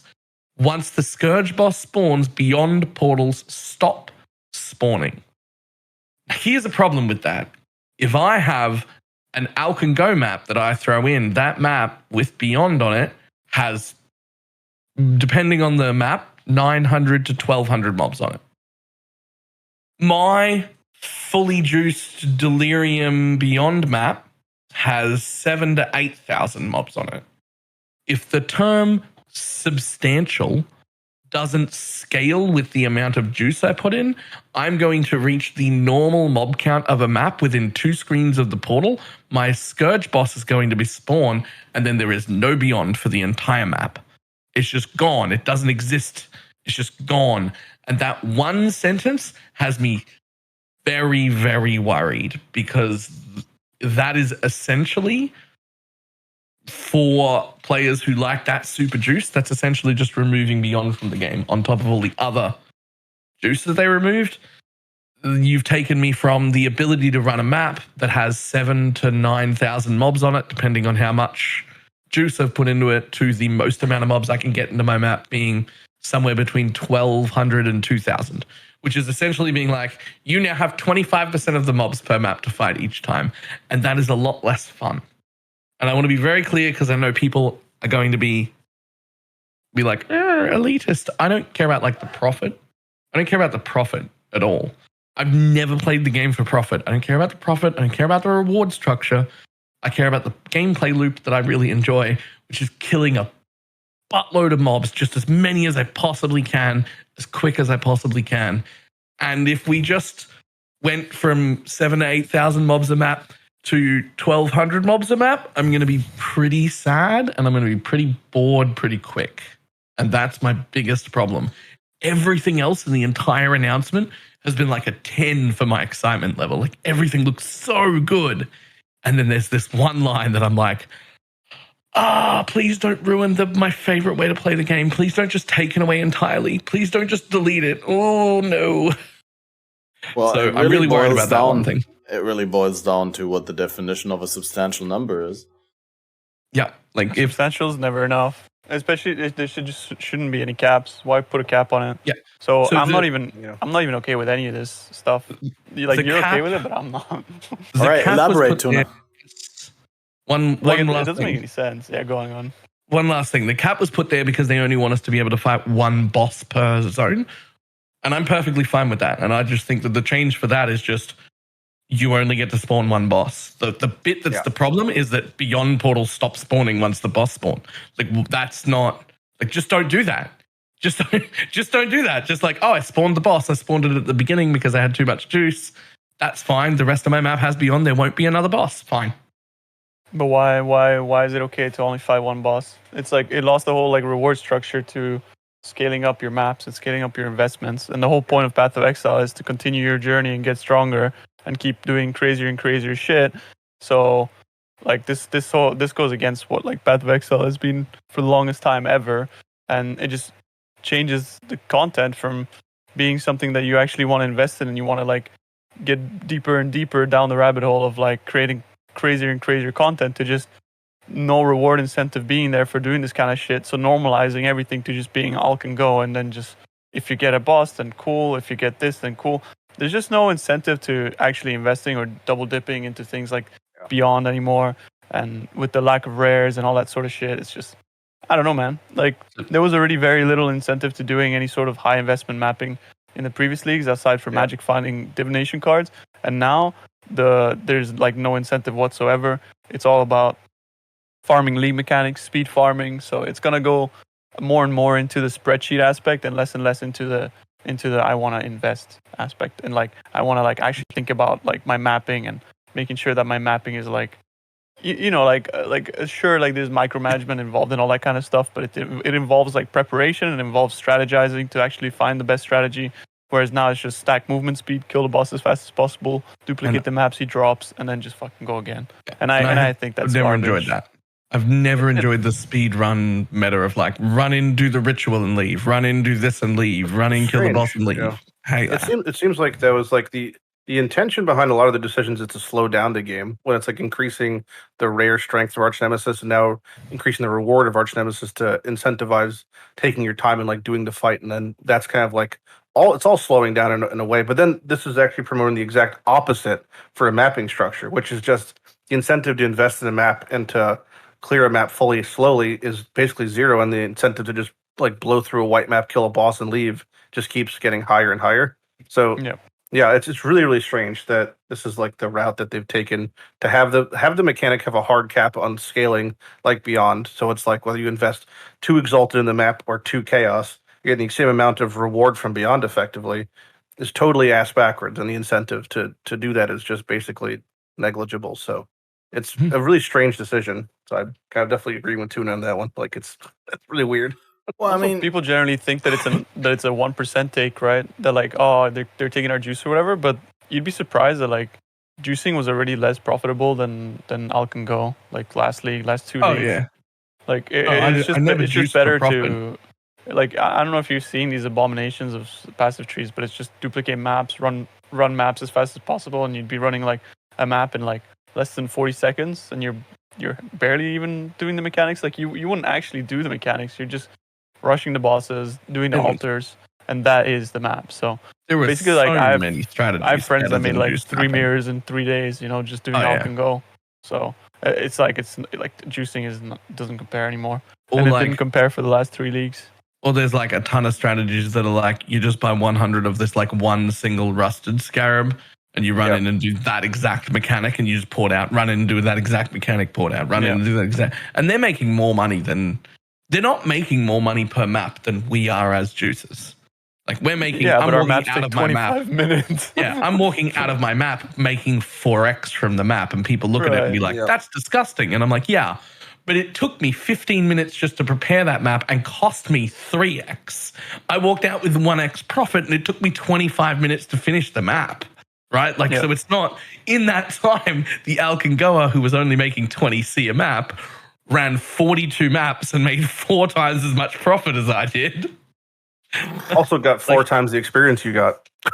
You get more experience per hour doing blowing through maps almost always, because your trash count per hour is so much higher. Like I have some people on my Twitch team, they're like Leggy and Manny, who are just blowing through maps like one every 20 seconds, or just getting to 100 first, getting to all that stuff first, and they're like skipping 90% of the game. So it's wild, like what it's kind of devolved to. And the same people are also doing, an eater every 15 minutes. Like it's exactly. That's how fast they're going through it. That's 1x every 15 minutes, and people think that like juicing, you make a lot of money, like 2x per map, 3x per map, whatever. Oh, it's like no investment is the new strategy. Like, exactly. Just go. White and then you got the altars on top of that drop like scarabs and all this other shit, like sextants. Like it's really like it's incomparable at this point. I'm not gonna lie to you. Like it's just so much better to run. That doesn't make me want to do it though. Like I still want to spend 2x a map investing and make less money than other people, and that's fine because that's the content, that's the gameplay loop I want to play. I want to do that. I want to do that super juiced, tons of mobs everywhere, danger, 48 get headhunter ramp up, like get headhunter ramp up, and then the last half isn't danger and it's really fun, and like that's that's the loop that I enjoy. And that's the problem. It's like, why can't they coexist? Like, why can't we have both? When I say I'm okay with all the other changes, I'm not like happy about them. I'm just like willing to accept them. Like I still think with all of those other changes, my version of gameplay will still exist in a version that I'm going to have fun with. However, if the Beyond just disappears 2 screens into my map, that's it dead. That style of content dies on the spot with that one change. That's the nail in. That needs to not happen. An interesting thing they mentioned is so the arch nemesis change is that they're like in a fractionary value reintroducing loosely what arch nemesis did during the league, which is provide a specific reward tied to the rolls. That's kind of back into the game now. Something I found kind of funny that they mentioned. This is like, I don't know if it's like a disconnect when they talk about it, but they're talking about some of the higher tier rewards from getting things like innocence and Katava. It's like I think I found like 3 Katavas this league in its entirety. So there's certain rare mods that are like just disgustingly rare still from Arch Nemesis, and I'm curious if with the redistribution of these rare mobs in Arch Nemesis, we're going to see a more common occurrence of like the Aberrath touched and Katava touched. Because previously those were like suits, those were like, I mean, I'd probably see one in every 50 maps I'd go through, and it's like if that's the rate in which I'm seeing them, based off of what they're showcasing for the reward, that's like still disgustingly unrewarding for how. Yeah, especially when they're cutting down the frequency of rare monster encounters by at least a factor of 4, right? Like they said that some league mechanics spat out like 6 to 8 times more rare monsters than the base game, and that they toned that down. So I'd assume they at least cut it in half, but more likely like went down to 30-25% of its previous power. Which is good when you think about like making Arch Nemesis work with all the league mechanics that do spawn a large amount of rare monsters, like Abyss or Blight comes to mind, like people said. It used to. Yeah, exactly, yeah. I think, it's like there's multiple levels of reduction that was listed, and I'm curious if they were like redundant in typing them or they're actually all overlapping. So when they say like we've greatly reduced, also like the keywording is an interesting thing. Like Path of Exile is such specified keywording. Like there's all the memes of like recently meaning 4 seconds. Like we know that. Not everyone knows that, but we know that, right? Nearby being a value that is somewhere between 2 feet and 2 miles away. Like whatever that means, right? And then they say things like we've greatly reduced, we've vastly reduced, we've substantially reduced. Like I wonder if these actually are specific terms that mean a percentage reduction of a mechanic, or they're just like throwing them around willy-nilly. Because when they say like they've greatly reduced the amount of Abyss mods, you have like a vocabulary book, like a list of words that they use with the community. It'd be strange if they didn't, kind of, because the fact if they don't include a numerical value for a reduction of a mechanic, if they use a specified word, it's just kind of up to our interpretation what it means, right? So if they say they greatly reduce the amount of rares spawning in Abyss, and then the next line is we've vastly reduced the amount of rares spawning in Harvest. Like, well, what are these things the same thing? Are these things different things? Like, what am I supposed to believe here? Did I go from 4 to 1, or did I go from like 4 to none? Like, I don't, Well, I think they said you said up to 80%. Yeah, up to 80%. You said up to 80% for some mechanics. Some of them up to 80. But between abysmal, between greatly, considerably, and like substantially, like what's the order? Like which one's like the least amount? Alphabetic, I guess. One's like the most amount. Dewey Decimal System. Yeah. That's like I wish we had like my biggest gripe about Path coming from any other games, like especially any other ARPG or any other like MMO, like we know what drop rates are for bosses and for mechanics. Like it's public knowledge because it's been proven that there's really no deficit this day and age to know drop rate from a boss for especially an item. So like to not know the drop rates for even bosses in Path or like the spawn rates or occurrence rates for things has always been a strange thing that I think only made sense in like the early days of online games where information wasn't passed as much. But at this point, it just kind of seems like more of an annoyance to like not know what the rate of occurrence is for certain things and like the drop rate of certain things. And they've started to do it in the wiki. It now has half the bosses in the game have estimated drop rates, but those are only, if you look at the citations, they're pulled from Reddit posts and like people's YouTube videos. So like to not have actual confirmation for things is kind of strange. So I'm curious like what these values actually mean. Like what is substantially, what is greatly, what is vastly. Like I'd love clarification in one day in my life for what these things actually mean. Reduced the unique drop rate. Are we going to get half the amount of uniques dropping? A quarter the amount of uniques dropping? 10% less? Yeah. What's like, the harm though? To find a range. Yeah. Sure. They didn't even tell us about Omni, like right? Some sort of number. What did they not tell us about Omni?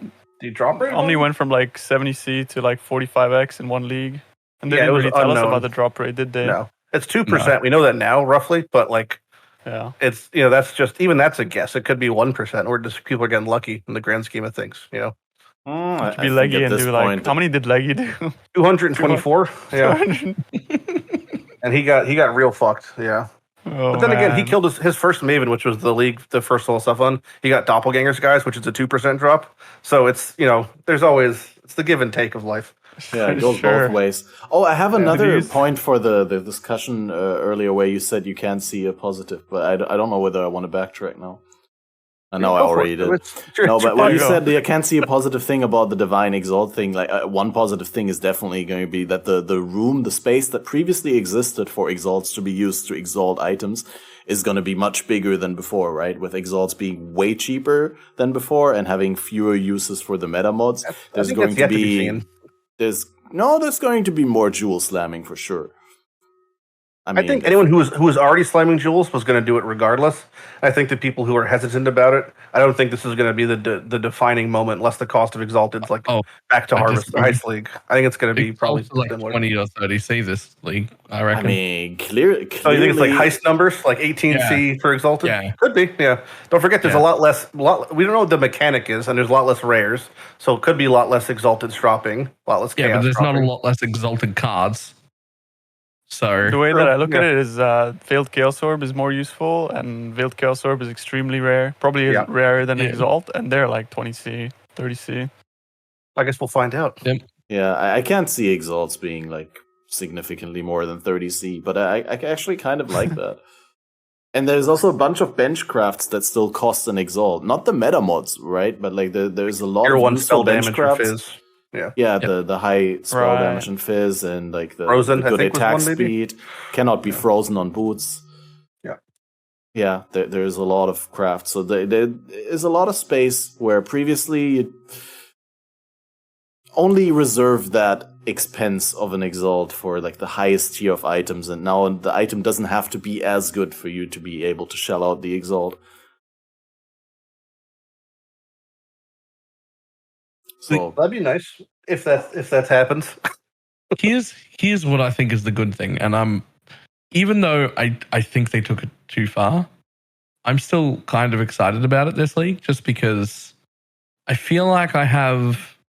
Look, there are people who know the market better than me. I'm not like the god at knowing the softcore market, but like I have a pretty damn good understanding of the softcore market. Like, right? Like it's I'm also it's pretty high up there.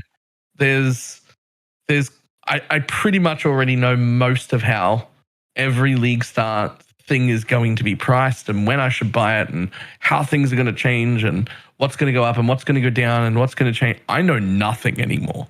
This change has flipped everything to a point where a lot of the things that I knew in the past are now irrelevant. And from that point, it's pretty exciting. I really like them taking away a vast majority of my knowledge in an area and just being like, good luck, relearn it with everyone else. Like that sort of thing excites me. I very much like that. So even though I do think that it was taken too far, like if it was up to me, I'd be like, maybe tone that back a little bit. Maybe we don't need to like do everything, but I do like the idea of having to learn the market again. Yeah. So that'll be fun. You think it'll be that substantial? Like this is like a sky is falling type, type thing? Really interesting. I mean, it's certainly not obvious from the start, like if you find an Exalt where you should price it, if you find a Divine whether you should hold on to it or whatever. And we'll all have to figure this out as we go through the league. Has anyone gone to Standard and have a look at the prices that are happening on Standard? I've been told on chat today. Some people told me about how they sold their Divines because they went up a little bit. I can ask a friend because I know he said he sold 8,000 in the past 2 days.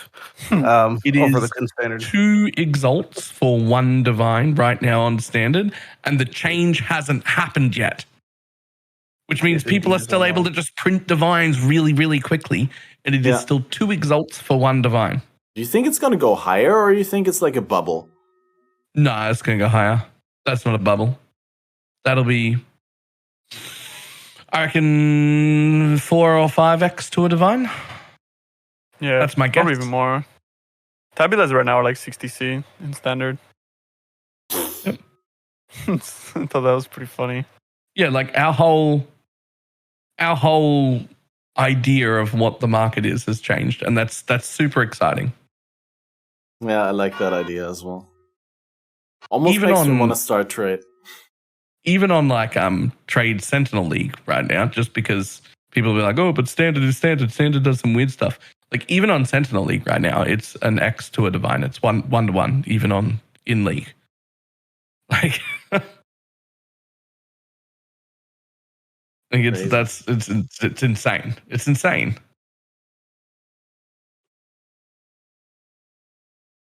Yeah, it's gonna be interesting for sure. It's gonna be a field day for economy Andes and flippers. Oh yeah. All right. Wouldn't be surprised to see a bunch of Reddit posts about people getting so-called like scamming themselves or this kind of stuff. Because it's gonna be prime league for that for sure. But I think it's good. I think like there's a game outside of just playing the game, and that's the economy, and that's a big part of softcore trade and why we play it.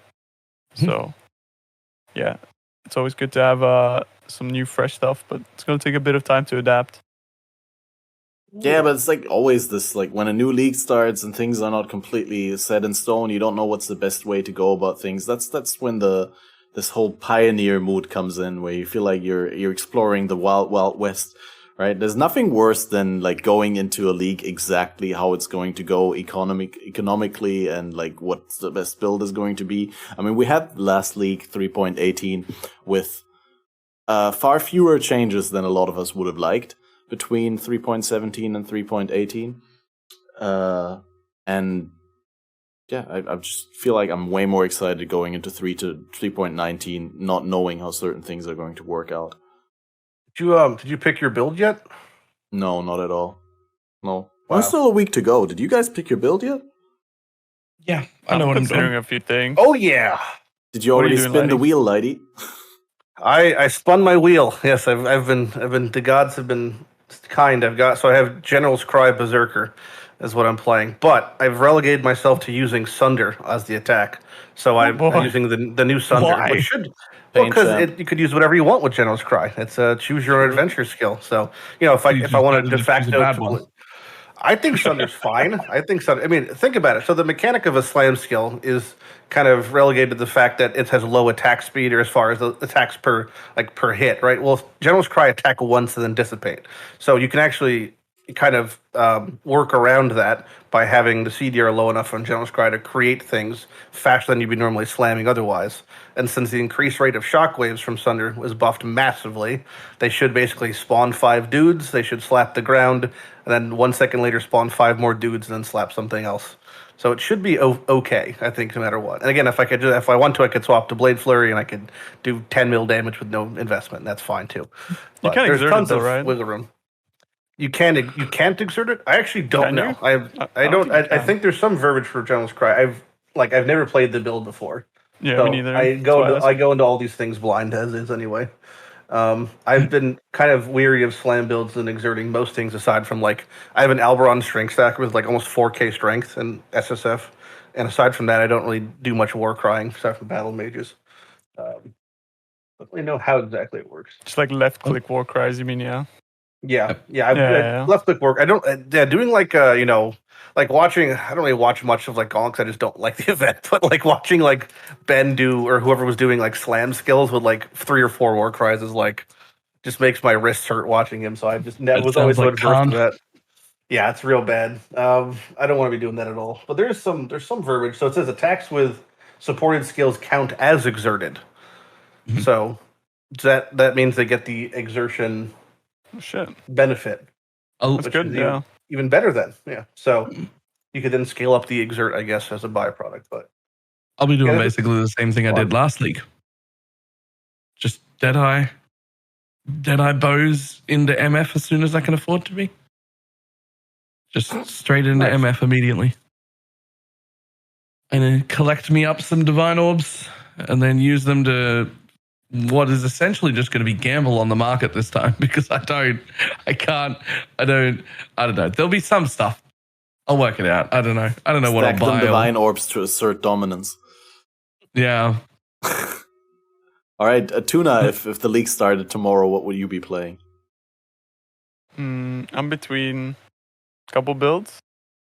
I'm not sure. Like, there's like a lot of things that are looking decent. I was really hoping the new skills were like more, Good. Yeah. more like looking good. Yeah, but they're all looking like Yeah. just BFBB type shit, Mhm. which is like, I understand why they're mark trying is to do cool, like yeah. supporting stuff. Yeah, like having like, oh, this is a supporting skill, and then you click this other skill, and then you click that skill, and it's like, boom. It's like, okay, dude, listen. This stage is just like bad I'm gonna feeling. be playing you know? for 30 hours straight, bro. Like, think Yeah. about my wrist, for fuck's sake. Like, there's no way I'm doing that. So, yeah, I think I'm either gonna go start for like poisons, because yeah, poisons, you know, they're always pretty good. So, thinking maybe Spectral Helix into like Scourge Arrow later on for mapping. Scourge Arrow is looking Scourge pretty arrow on sweet. your wrists, though. That's pretty brutal. You'd That's be gonna like be on tapping on every half totems. second. Oh, I'm okay. God chugging bless. on, All right. yeah, I'm chugging it on totems. 'Cause, And then, yeah, that's brutal. yeah, you just have like 5 boys shooting around the map. It's gonna be sweet. And my other choice would be to just do some like trickster memes, basically. Like, it's not really memes; it's pretty strong, right? It's like really easy to see its power, so Yeah. it's really easy to scale any build with it. Trickster looks And- quite good. Yeah, Like I would low love to life play or like yes or something. nah, just like life based, and then use Okay. ghost shrouds, and hopefully, like I was just thinking about still like scaling like armor and evasion stuff, and I was hoping to maybe like as a second build go to like poison spark or something like that. But that's like I don't know what I would do for my first build. So Poison yeah, spark pretty expensive. You know, you got to get that 20 or the 28% ashes, Yeah. so you get to Yeah. get the ignite or the. Or you could use Dialas, but ideally you wouldn't want Yeah. to do that. That's pretty. The Dialos got buffed in a pretty substantial way. Malefaction. Or Yeah, it the, looks pretty good. If you really get like a nice. double corrupt on that, that's like useful. Like then you got +2 and then Super sick. +2, +2. Yeah. Like that's like +6 chests. Holy shit! yeah, With 30 quality on. quality's big. Yeah. Yeah. Actually, it wouldn't be +6 because you'd have to put the quality on the main skill gem, which actually kind of sucks. But you could use Empower. Still works. That gets an extra level, right? Yo, true. Yeah. Yeah. I think it's an There's- extra there's 2 a- levels. that's a real viable bot. Like, of the bodies that got buffed, Bronze was the first one they showed, right? Yeah. Cloak of Flame was the first one, which is interesting because it has the damage converted not specifically to hit, so it works with dots. Like that's pretty spicy for certain things. Bronze Lift getting +5 gems is whatever. Like not whatever, but like that's not as exciting for me personally. But then Yeah, like movement the abilities. Diallo right? one, the Diallo one is like that's substantial because that's like a lot of increased damage and quality from what I previously had.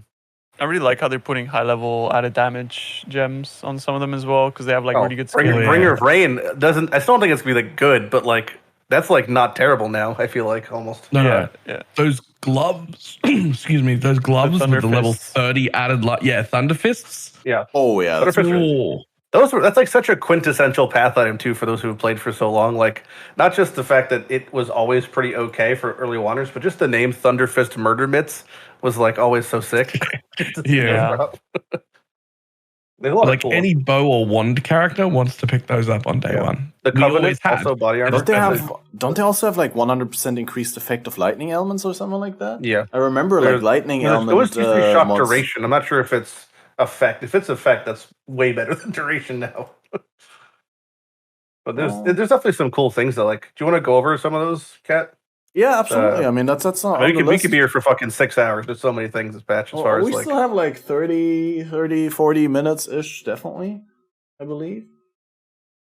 Might want to rein us in because we'll be here. We can just keep going. Well, I mean, Balor is going to remind us that he needs to go to bed. Oh, I already want to be asleep. It's fine. Don't worry about it. Oh, to be fair, I'm also pretty tired. But that's because it's super warm here and I've been awake since like 6 in the morning. And Fair. it's good though. It feels good to do like some things before the podcast, before the stream. Just sit in the kitchen, listen to the whole live stream again and the Q&A and get all my dishes out of the way. And now I'm just super relaxed and enjoying my afternoon with you guys. So Do that's you great. re-listen to it, the live stream? Like, is that something you always do? I re-listened Like, you'll to it. Well, the thing is, like, the first time I listened to it is on stream, right? And then I'm not fully paying attention all of the time because I have to monitor chat and I have to react and this and that. So I always miss like bits and pieces here and there. Have to react. Oh my god, are your reactions canned? Is that not genuine reactions from the Catmaster himself? Just scripted events? I don't see why if I have to react that makes them canned. Just because I have to react doesn't mean that they're less authentic. Is that built in your Stream Deck? Which button is the have to react one? I just want to push it. I mean, you're the YouTube man, right? You know about the thumbnails. I'm so against. I have never done one of the thumbnails, and that fucking pisses. It tilts me beyond into oblivion. Seeing like Gazzy like this every time I fucking. Yeah, like, I don't like the thumbnails. I didn't see it. Which pose did you make? The one with the index finger out? There's so many. It's just the pog thing. Yeah, there's so many. There's so many. All the same shit, man. I need to start taking my thumbnails like with stupid poses. Just I don't hate the grind, but I just hate the concept of them. They're gonna like shit talk someone for that, but man, it just fucking makes me sad to see them still. Like that noogie emote, Balor. You need to like lay horizontally on the couch. Just be like that plus the title where it's like the first four letters. The first four words of the title is like this changes everything, and it's like looking at how Path has now have a graphical update. Oh yeah, I've also seen like maybe I'm making something wrong, but some PoE creator had uploaded like the new Trickster is pretty good, and just a couple of hours later they changed it to is new Trickster really that good or something like that to make it more clickbaity than rather than to give away the verdict of the video with the title. Well, constructed as an open a cog in the machine.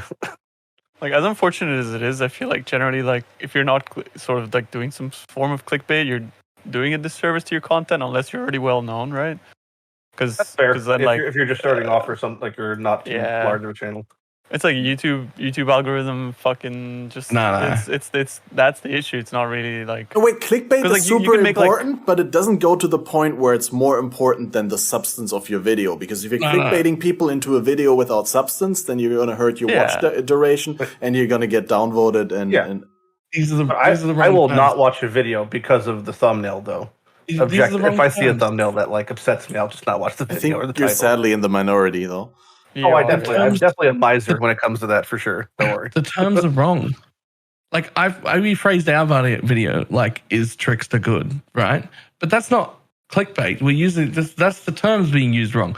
When something is clickbait, it's because the title and or thumbnail is presenting you content that isn't in the video. It's a trick. It's deceiving you. No, I don't think that's not what we're doing. I think if there's a question in the title, like it's already a failure. The way that I see all right, you guys figure the debate out. I'll go to the bathroom. I'll be right back.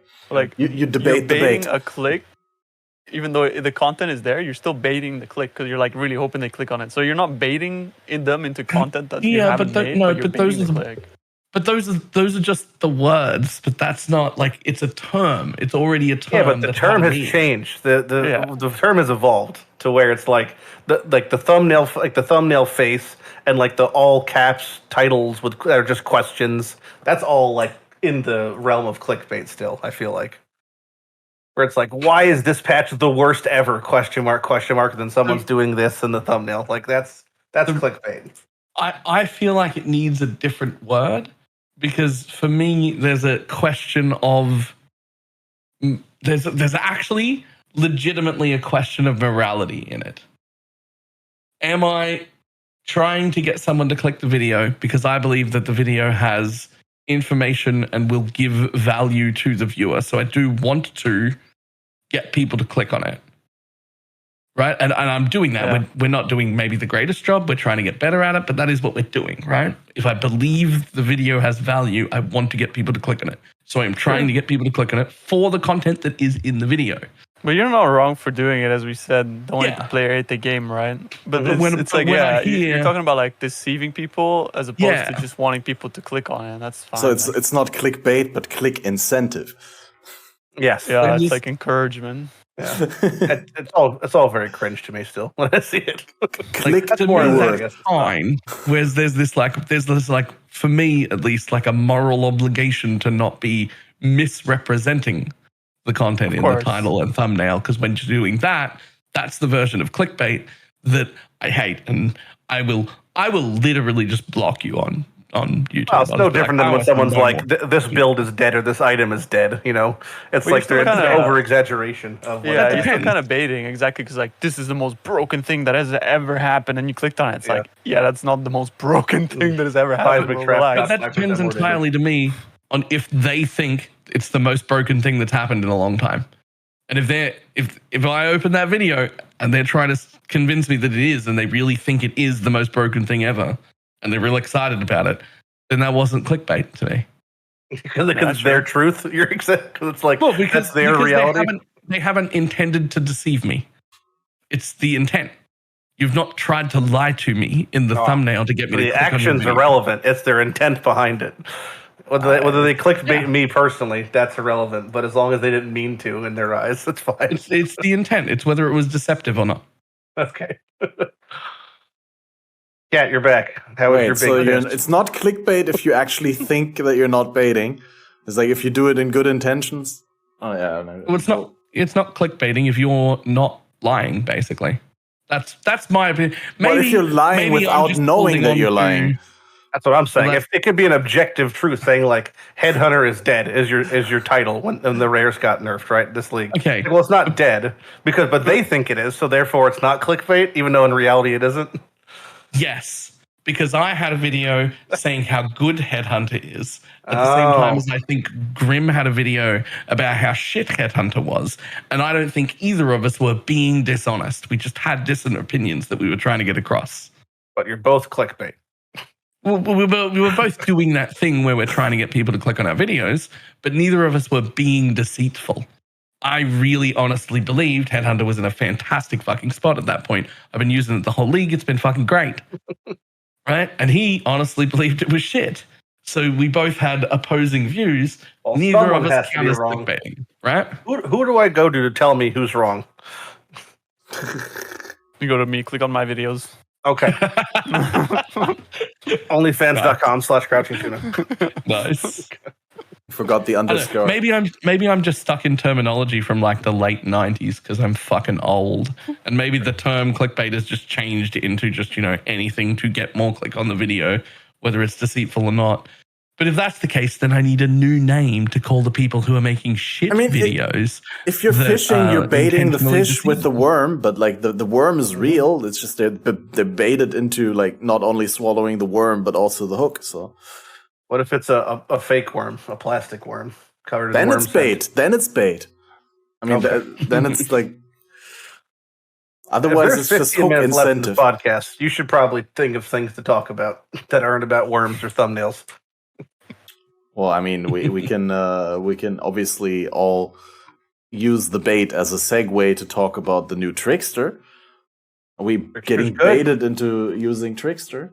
The only thing that I will miss from Trickster is the charge generation, but +2 max charge is pretty spicy.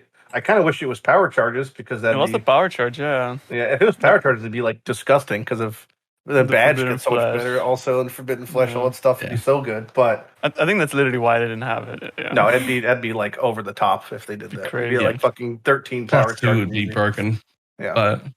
But 200 duration is like a pretty comfy, like duration and power charge is one of those things where everyone kind of like, I think most people are like, yeah, it's kind of like a dead stat a little bit. You have to pass through it to get to the charge, but it's like a really comfy thing to have, like duration. And not this is like a real tangent, but it really reminds me of like the Twitch Rivals thing. There was a node on the Battle Royale tree that had like 400% endurance charge duration. Yeah, And yeah. something really fun about walking around with like, 4 endurance charges that are up for 45 seconds. Like it just feels like I don't have to go and clear as crazy. Like it's a real comfy.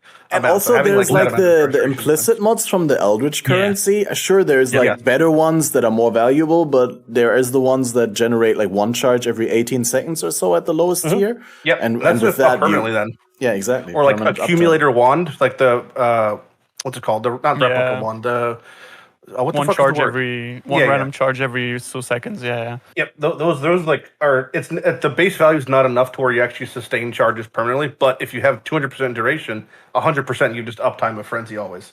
So like those wands are really really really good for tricksters now, and it's really within the scope of trickster to play like a fizz to conversion caster, especially with like the new Hrimsars, like playing cold like BV for example. using like one of those wands and then like something like another +2, because it could be a +2 wand or 2 of those or something, and you can just get like 9 or 10 frenzy charges up in your hike. The second you walk in the map, you're just at like pretty much you can just sit there for 2 seconds. You're at cap charges.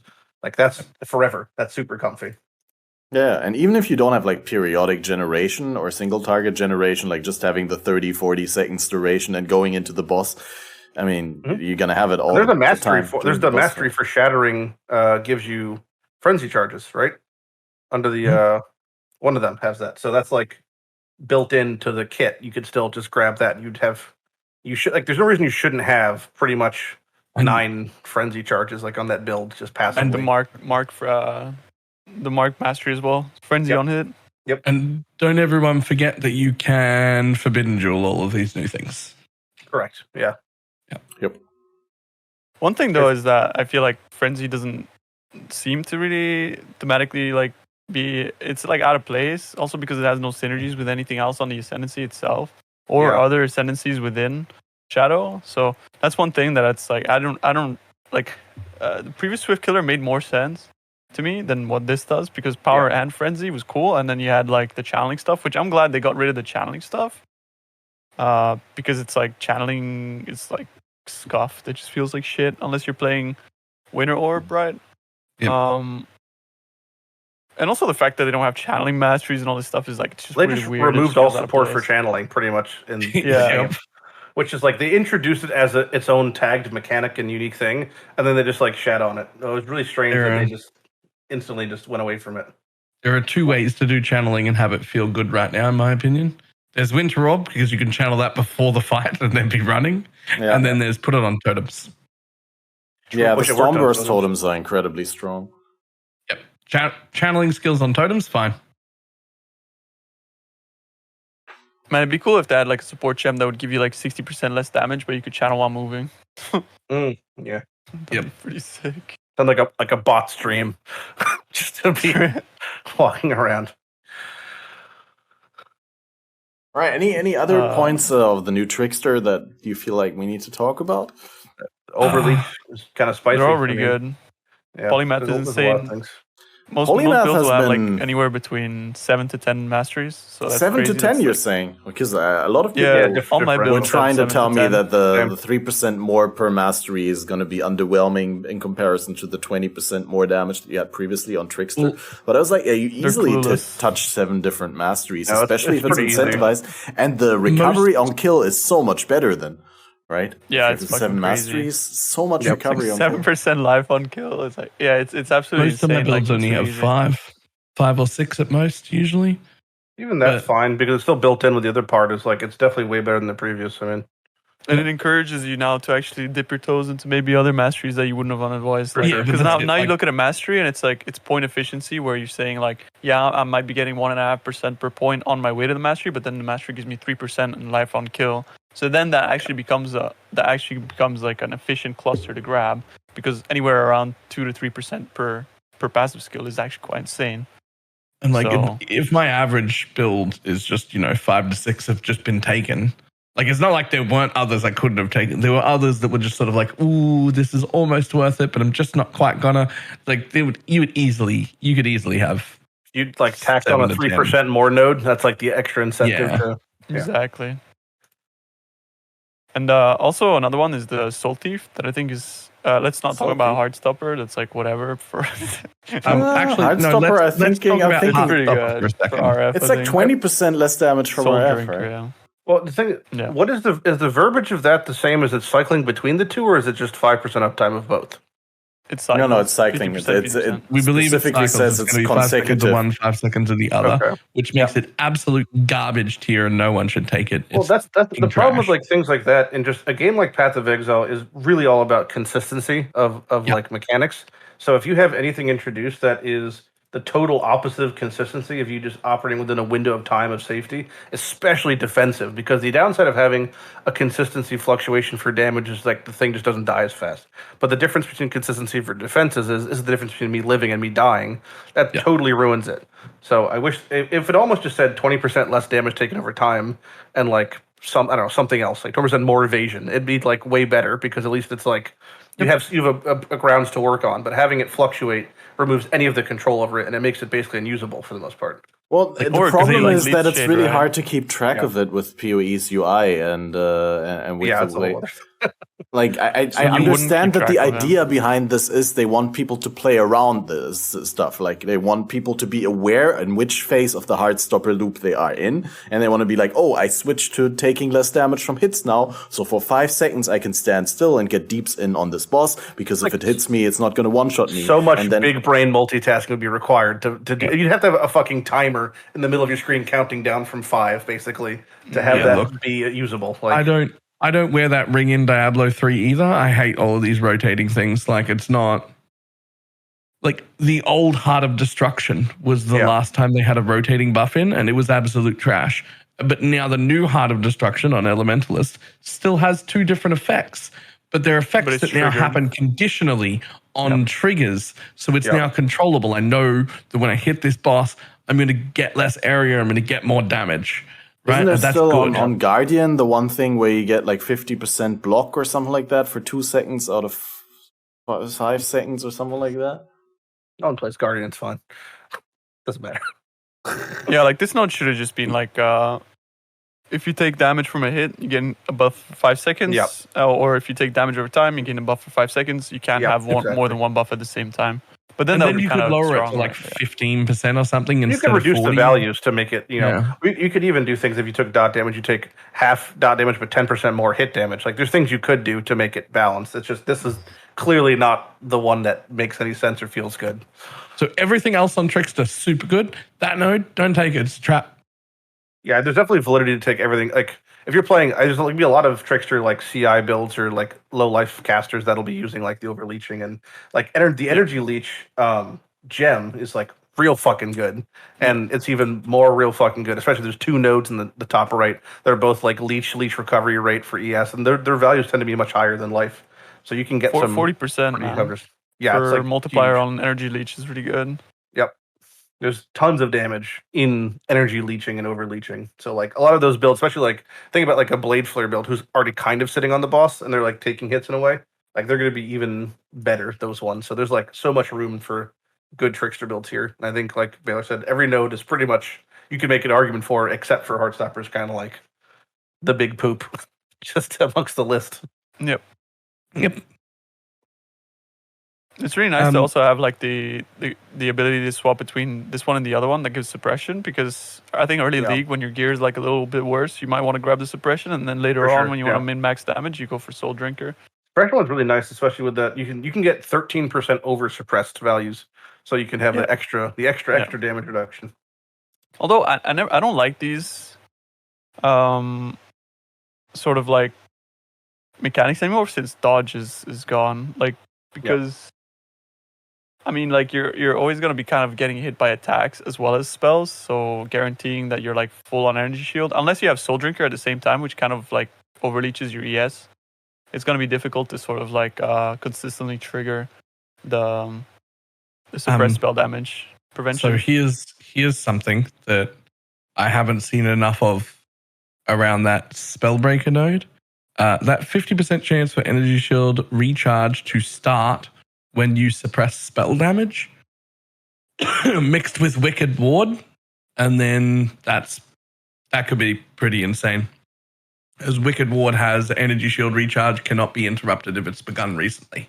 Yeah, true. And it does have 40% less recharge rate as its downside, which means you will probably need to invest in recharge rate to counter that. But there's like a whole thing here where you could make a build that has capped suppression, that anytime you take any spell damage just starts your recharge, and your recharge could be quite powerful. And that could be your recovery mechanic. It's a suppression version of Zergil's Crank, only in good, because 50% is an actual reasonable chance. Yes. Whereas, and also you can have 100% spell suppression chance, whereas with Zergil's Crank, it was like 20% chance to start on block, and block is only 75%. So it's like, it's really weird how far apart that is in terms of power level. But yeah, I mean, the availability of increased ES recharge rate has also recently, and by recently I mean in the past year or so, been upped, right? so like a year or 2 By a lot, patches ago. We get a lot of recharge rate on all kinds of ES items now in all the slots. Speaking of Zergil's Crank, why do they remove like 9 lab uniques from the game for whatever reason? 9 I was what? actually Live looking at uniques? those lab uniques. They They didn't know they removed like exist. 9. They removed 9 lab uniques. Like, some of them were. Yeah, I like, don't know. Actually, people use like Spawn of the First Claimant like pretty frequently in the beginning of leagues. Yeah, for especially, cold dot like, leveling, it's really good. And the fact that like they're removing these uniques, they like they don't really offend anybody. They have unique art. Like there's still uniques in the game that don't have unique art. They're like removing Viper scales for some reason. And, like they just didn't get added in anywhere else. And it's like, okay, but why? Like what was the point of this? They just offed them for I don't really know why still. Mm. I have no recourse or reason. That is what happened. Yeah, I mean, I have no idea either. Probably just like reduced item bloat. Who knows?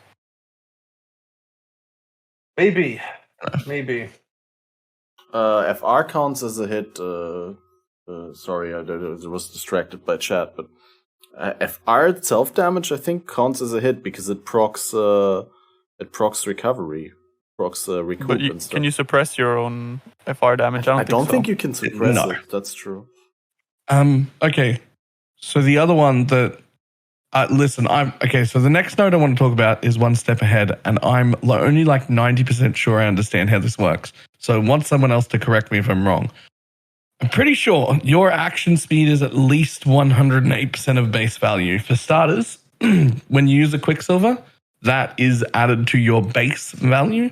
So when you can't be slowed below a base value, like that Quicksilver gets added. But second, and more importantly, when your action speed is always at least, it's the same as your action speed can't be lowered below base value, the same as like Combs Roots, which should mean things like the movement speed portion of MAIM, temporal chains, freeze, chill, all of those things can't happen. They will happen to you. You will gain the effect. It'll sit there on your debuff, but nothing will happen. You'll continue about your business as if you weren't even doing it. Yeah, so you can self-chill, you can self-freeze, you can self-curse. That's what this is. It's really busted. It's probably the most interesting node on the entire Ascendancy, even though it's like maybe the least powerful when you look at it for like general builds, but it's the most powerful when you look at it for creating niche scenarios or cool builds or like cool interactions and things like that. So yeah, in terms of like self-chill, self-curse, this is completely just like... Yeah, the most interesting node to me. Yeah, crazy. Wait, so that means... Explain again to me. That means my movement speed is a sub, like movement speed is under the action speed. So my action speed can't be slowed to below 108%. Does that mean my movement speed can also not be slowed to below 108% of base? Yeah. So basically, like, anything that you're watching it. It's anything that has an action. Like literally, can you see it physically happen in game? If you can, it's an action. It has an action speed. It works the same, like action speed is the same thing as Tailwind. It won't be reflected on your tooltip. It won't be reflected on your character sheet. And if it's not an action you're doing, it won't be sped up. But your run speed, your attack speed, your cast speed, everything that you're doing that you can see is action speed. For some reason, being action speed locked doesn't stop you from being stunned, but it does stop you from actually getting frozen or chilled or hindered or maimed. And for some reason, it doesn't stop the little gray graspy hands in Delirium and some versions of Zombie Tar. It does, but for some reason, I don't. No, like the Delirium hands, it does slow it for sure. It does, because like I remember in Scourge getting those boots that said like your action speed can't be lowered to below 70% value. Like we used to use those to not get slowed by Deli. Well, there's something in Delirium that still affects me even when I make a Juggernaut. I don't know what it is. But there's the one hands are thing action in speed. All right, so it's not the hands. There's something in Delirium that still slows you. And then there's a particular type of zombie that drops tar on the ground that still slows you for some reason. This is both the best and worst part of Path of Exile is what is happening right now in this discussion. Like I the think fact so. that there's all these intricacies and that's fantastic, but like this is completely unapproachable to the vast majority of people entering the game, and they have no idea what's happening. Things aren't represented in game. Things are inconsistent, unknown values. I mean, No there's display for been a more than mechanic. one moment on this podcast where I don't even know what's happening. I think approachability is lame. I think that's what makes games into, I don't know, Roblox. You think this is still just an approachability Actually, factor, Roblox or is is it just like I mean, complexity is what makes games good, because it makes you want to like actually. It's like, why would you get into something that like can be explained by a 5-year-old? Like, listen, I haven't played any other game in the world ever for 20,000 hours. I'm here for this level of complexity. This is what I want. as long I'm as good with it. it isn't like completely unreasonable. Like, there's some things that are just like I don't know. Like, this is obviously a meme, but I'm gonna go for it. Like, some of the nearby shit is like, it's like, come on, bro. Like, yeah, no, that could actually. and like, I understand you can just boil it down to like what the dev said. That's like, well, nearby implies it's nearby. It's like, okay, dude, cool. But like, but like these things, like what we're discussing about action speed and all this kind of stuff, like this is cool because it implies that you can also build around them and have different interactions, interact with different things, right? Like, and make unique items that do certain things but not others. And then you can, do, like, it's, for example, like this would enable you to self-freeze, which is something that nobody knows how the fuck you self-freeze, but you can do that, right? And you can make builds around that. So, I don't know. It's yeah, that's what makes PoE good. Basically, big interest for me I think. is permanent self-cursing myself with temp chains. Yeah. And making a non-headhunter build so I don't hexproof myself. And then running that trickster really quick with temp chains and shit on might be really fun. I'm probably going to be looking at trickster as the second build of the league. I already made a shitty paint version of this build that you're talking about. Nice. It's probably going to be Winter Orb or Spark. Winter Orb's what I was going for. That's why I said I wanted to make a Spark Trickster as my second build at the start of the podcast. Now you know why. Because Winter Orb's what I'm going for. You. All right. That'd be good. What about the other Ascendancy changes? The splitting of the Unbreakable on Juggernaut, and they moved. What's a Juggernaut? Who's Juggernaut? The Pathfinder one is real fucking weird because that's super lame. It's I guess it's like a buff to Mage Blood users if you're playing Pathfinder, because don't the flasks get a 20% increase magic utility buff? Sorry, you mean it's a buff to Mage Blood, Deadeyes, and Raiders who Forbidden Jewel? Yes, well, I think even that's probably bad to get the Forbidden Jewel from those, but that's I'm gonna say something about this that people think. The people that think Flask effect with Mage Blood is not good. It's not good because you have heavy diminishing returns on increased effect. You've actually got a lot of it. Yeah. And it's like when you have already 70% going for an Ascendancy that's like Pathfinder, which is supposed to like get you that little bit off the ground. Like, and Pathfinder, the good thing about Pathfinder wasn't the magic utility. It was always the fact that it could boost unique flasks. That was the good shit about it. And the fact that they've made this magic utility shit, I think it's terrible. And also that they've taken the elemental damage reduction away from the node before it is completely like why would you do that? Because most builds don't even go for the 20% flask effect after. It's like, well, you buffed one node, but consequently you nerfed all the other builds that actually never actually went for that node because they're playing poison or something like that, right? Yeah, it seemed like a real bad change overall. Then the Chieftain one, I guess there's no downside. It's just as better if you're using that node. But I guess people weren't really using it too much, is why they probably just buffed it. But I mean, they doubled it. Could be good, no? Yeah. Unga Bunga slams something. Insert build here. I don't know. No, but like the 40% increased life regen rate on Juggernaut seems really good to me. I mean, you're probably not going to play a Juggernaut for it. You're probably going to steal that node. Really, just ever since they introduced the Forbidden Flush and Flame thing, I think from a trade league standpoint, not that I engage in it, it's just like the best parts of Juggernaut you could just dissect now on other classes. It feels like it's kind of really reduced the incentive, especially for like accuracy stacking was one of the big ones that was like reason to be playing it. Now you could just take that node, it just kind of feels bad.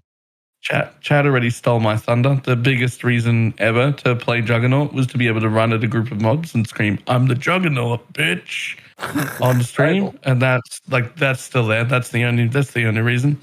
It's 2022. You can play a trickster and identify as a Juggernaut. It's fine. But I don't even get this, because even this ends up being kind of a nerf to Juggernaut, because instead of needing like 2 passives, 2 points, now you need 4, like to get basically like the utility that you were getting from 2 earlier.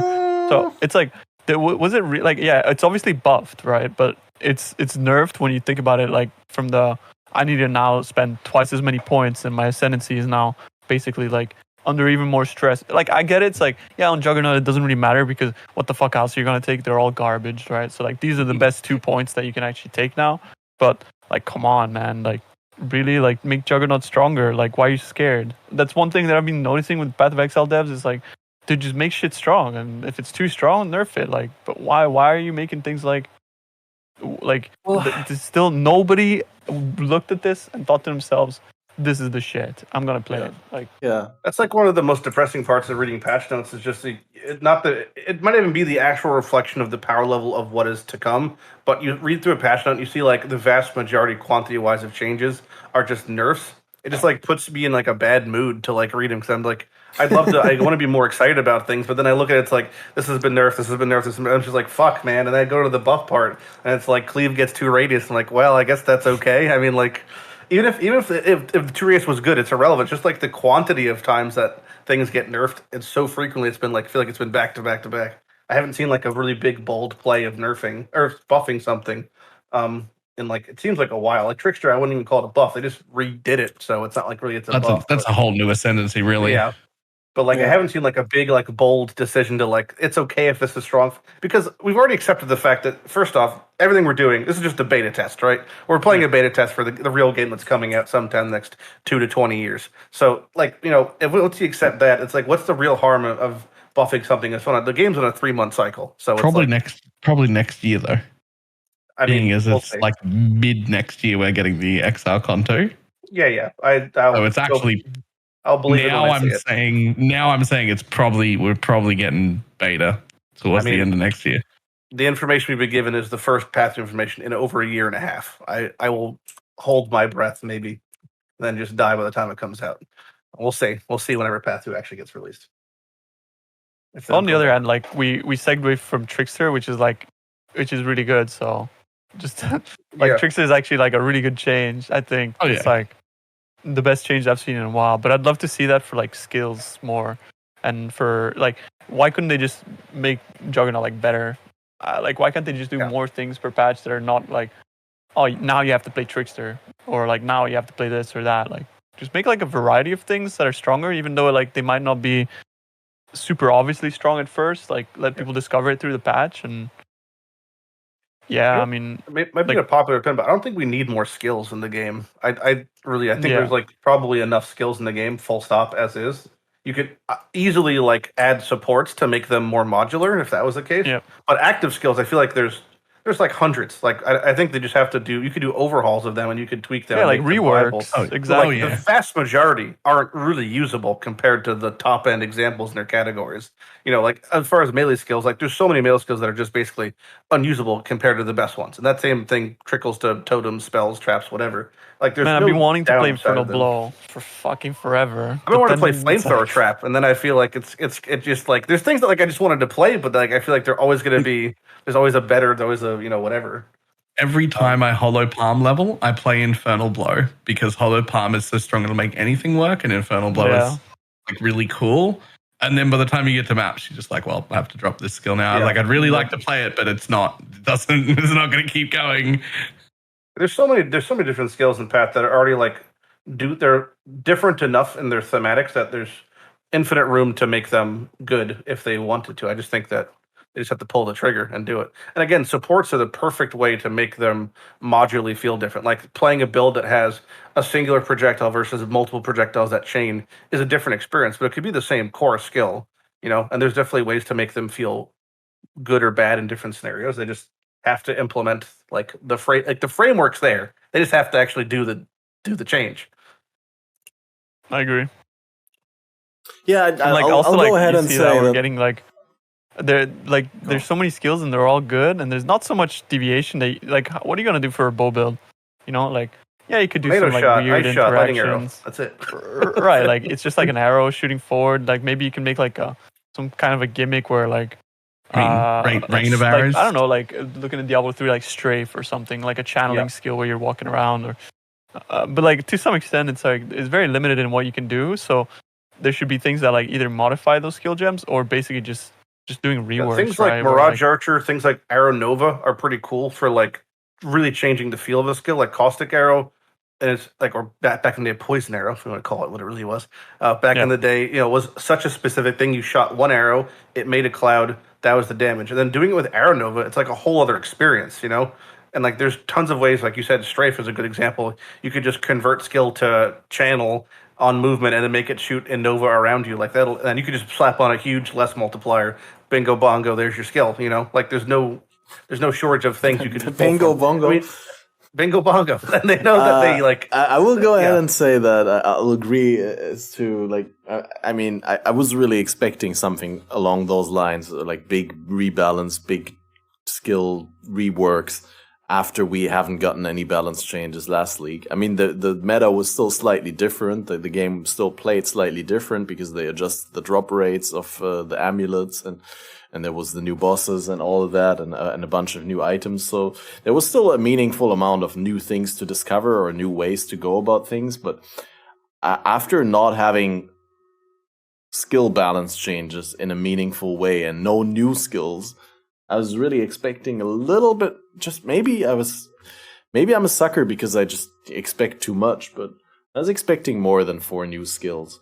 Not to say that I'm not hyped about it, but like I think of all the people who always tell me, right? Like I'm not personally someone to play new skills on League launch necessarily, but I remember talking to all kinds of people on the podcast, like MB Extreme comes to mind, like all kinds of people who like to play the new skills and figure them out and yeah, like just getting one set of skills pretty much. They all go into the same direction, scratching the same sort of itch. That's all lightning themed. We don't really get new melee, new bow tools, no new. Yeah, I don't know. I was hoping for new bow skills. I actually predicted 4 new skills, but the problem with the new skills is the skills. I don't know what to say. Like, like I don't know, man. I don't sugarcoat it. They're just. It's like I have to apply a shock with like Orb of Storms before I can cast my spell. Full stop. Like for a 2-stage skill to be good, by definition, it has to do twice as much in twice as much time as a 1-stage skill would. Otherwise, it is already pointless. So this has to be doing twice as much damage and twice as much clear because I'm clicking 2 buttons to set it up. And if it doesn't deliver on that, which historically basically nothing has except for like Bladefall, Blade Blast, and maybe Volatile, but most things like DD half the time you're DD, but like a lot of these things you're just automating in some way. So like to have a manually cast a 2-stage setup is like such a heavy ask for it to feel good in Path. It has to be really impressive, and these just did not come off as really impressive. It might be a lot better when it comes to PoE 2 time because like the whole thing looks like quite a different game. It's a lot slower. Like all of that. That might end up feeling much better then. Right? Like it might be that we don't one-shot a pack all the time. And so using a 2-skill thing and having that one-shot a pack when it would have taken me 2 hits with a different skill, maybe it feels great then. Just doesn't fit currently what we're playing right now. So like this sort of shit would have been cool for like deep delving or like imagine like some form of like greater rift system like where you monsters like tanky as shit, like. But in current Path of Exile, you're blowing through maps, especially with like now you can't even juice them anymore, right? So like we're going further and further away from like content actually being difficult, and you're introducing things like this. Like I don't get it. There seems to be like some like. It seems like it just doesn't. It seems so out of place. It's like a real identity crisis for what Path is currently versus what they want it to be. I think it's going to be a gradual, I'll say decline, but a gradual shift to what they want their ideal game to be. I think even that definition has been. I mean, it's going to be if Path 2 releases in 2 years, it'll be almost 4 to 5 years from when it was initially release to when it comes out. That's a huge development skew. Yeah. To where I guarantee what they wanted the game to be has probably shifted slightly. And that's slightly over 5 years to where it is now could be a massive change in pace of the game. So we have it could be a totally different feel. And that could be a massive turnoff to existing players. And it also could be a massive draw to bridging the gap to other ARPG players and different from like newcomers and etc. So I think it's just, I mean, I hate to just say this, but it's the same thing everyone's been saying, but we just have to wait until Path 2 to see how it's going to feel. There's like, not that there's no point in speculating, but like there's been not enough like shown versus... Well, even then we have no idea. Like sure, you could have Exile Con, assuming that happens, there's nothing else weird happens, then people will start playing the beta, etc. But I personally don't want to play the beta, even though I'm probably going to have to. But like, I don't want to know because it's been such a long wait. I'd much rather just like be there in Q1 launch and like experience it. Yeah, I don't think you can go to ExileCon and not play the beta. Well, going to ExileCon from the US is brutal in itself.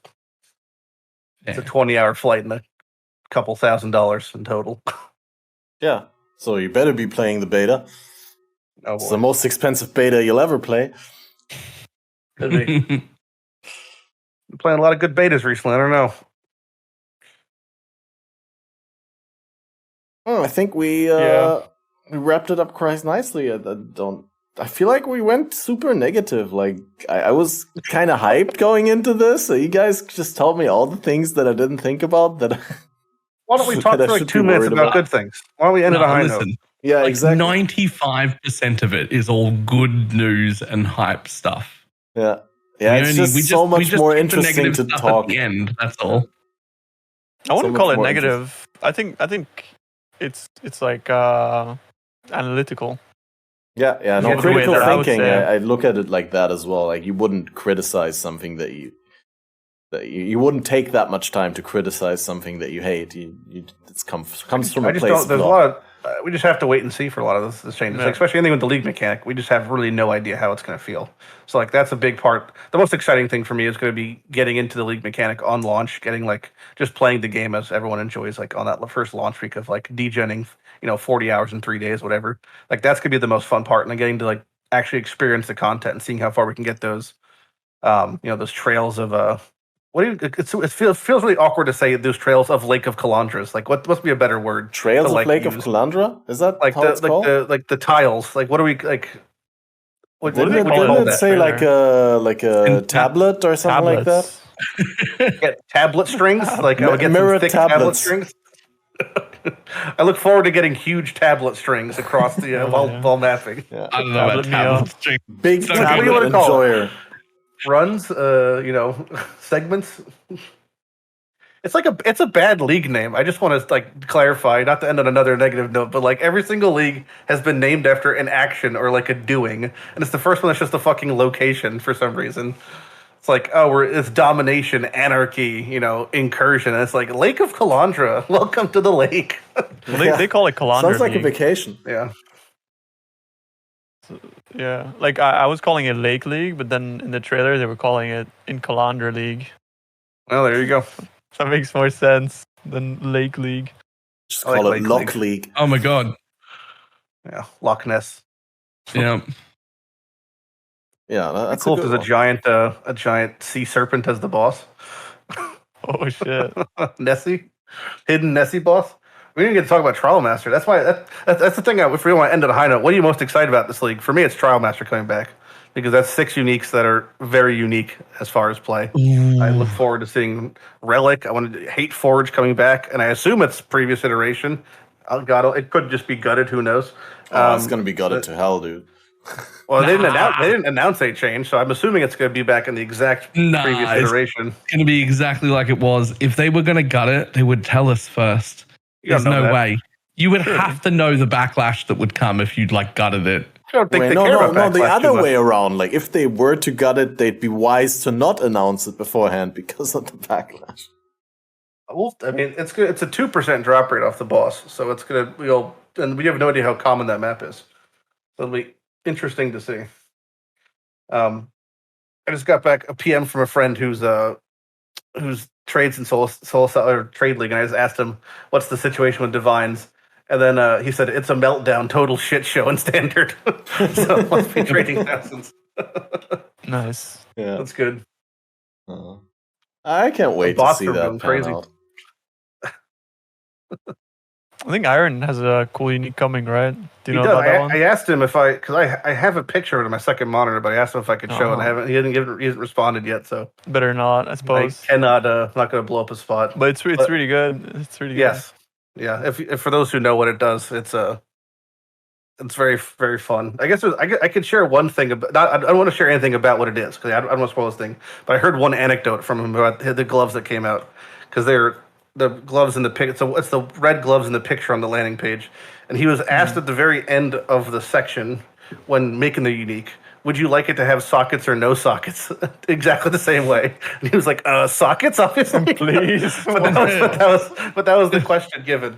If you're gonna get rid of its sockets, you're gonna add something, right? Nope, Like they were adding nothing. It was just like, would you like sockets or no sockets? I think. So there you go, guys. No, please, I'll take the They're sockets. gonna have Thanks. sockets. Yep. Yeah, I mean, funny. especially in this economy, you take everything that you can get, right? Yeah. No, I also like gotta tell you, Yeah? I have never played a build and been like, oh man, I have way too many empty sockets. Yeah. that's not a thing that's ever happened. I can fill those sockets. I got more shit I can put in. I mean, But I Chris think the talked devs are about it playing on PoE the too. yeah, they talked about it on the Q&A that they're pretty much like already designing the skill and support gem system to work well with PoE 2, and in PoE 2 we'll just have way more sockets available overall. I'm really curious about the the whole minion thing with that. 'Cause I have no idea is every minion going to have a 6-link, etc. Like that's going to be really interesting to see. Big interesting. Can't find the gloves on the landing page. That's okay. Valor, you want to quickly say something that you're hyped about? Those are gloves. The red ones. Something that I'm hyped about still? No, it's just the market. I'm only hyped about. The most thing I'm hyped about is figuring out the market. Yeah. Those with big the red divines and ones, yeah. exiles. I see. And Tuna, you already said what you're most hyped about. If you can't tell, we're wrapping up. Quick wrap up, Ron. Well, it's like the uniques, obviously, in Trickster, and like the economy stuff. Like, yeah, sure. For me, it's like secondary. Like, it's definitely cool. But yeah, I care a lot about builds. So for me, it's definitely the build aspect and finding new ways to kill stuff, and also figuring out the league mechanic, and hopefully finding out that juicing is still in and it's insane, and we'll be like, I don't know, getting crazy beyonds and Yeah, about that, 40 I just think buffs. like Beyond has had like this extra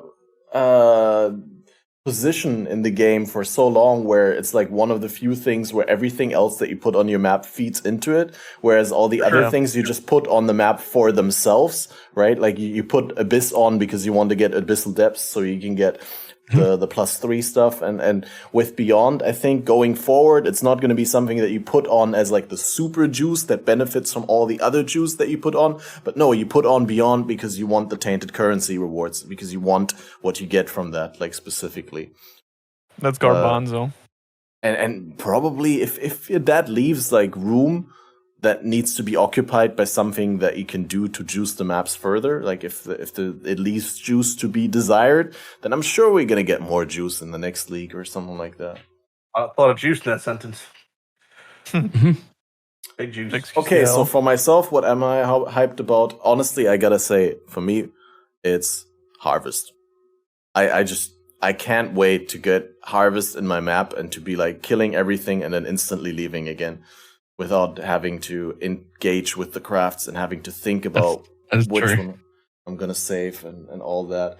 And also the monsters not spawning all at once. Like not the entire plot, but spawning after one another, and then not as many rares, so it's actually doable. I finally won't block Harvest.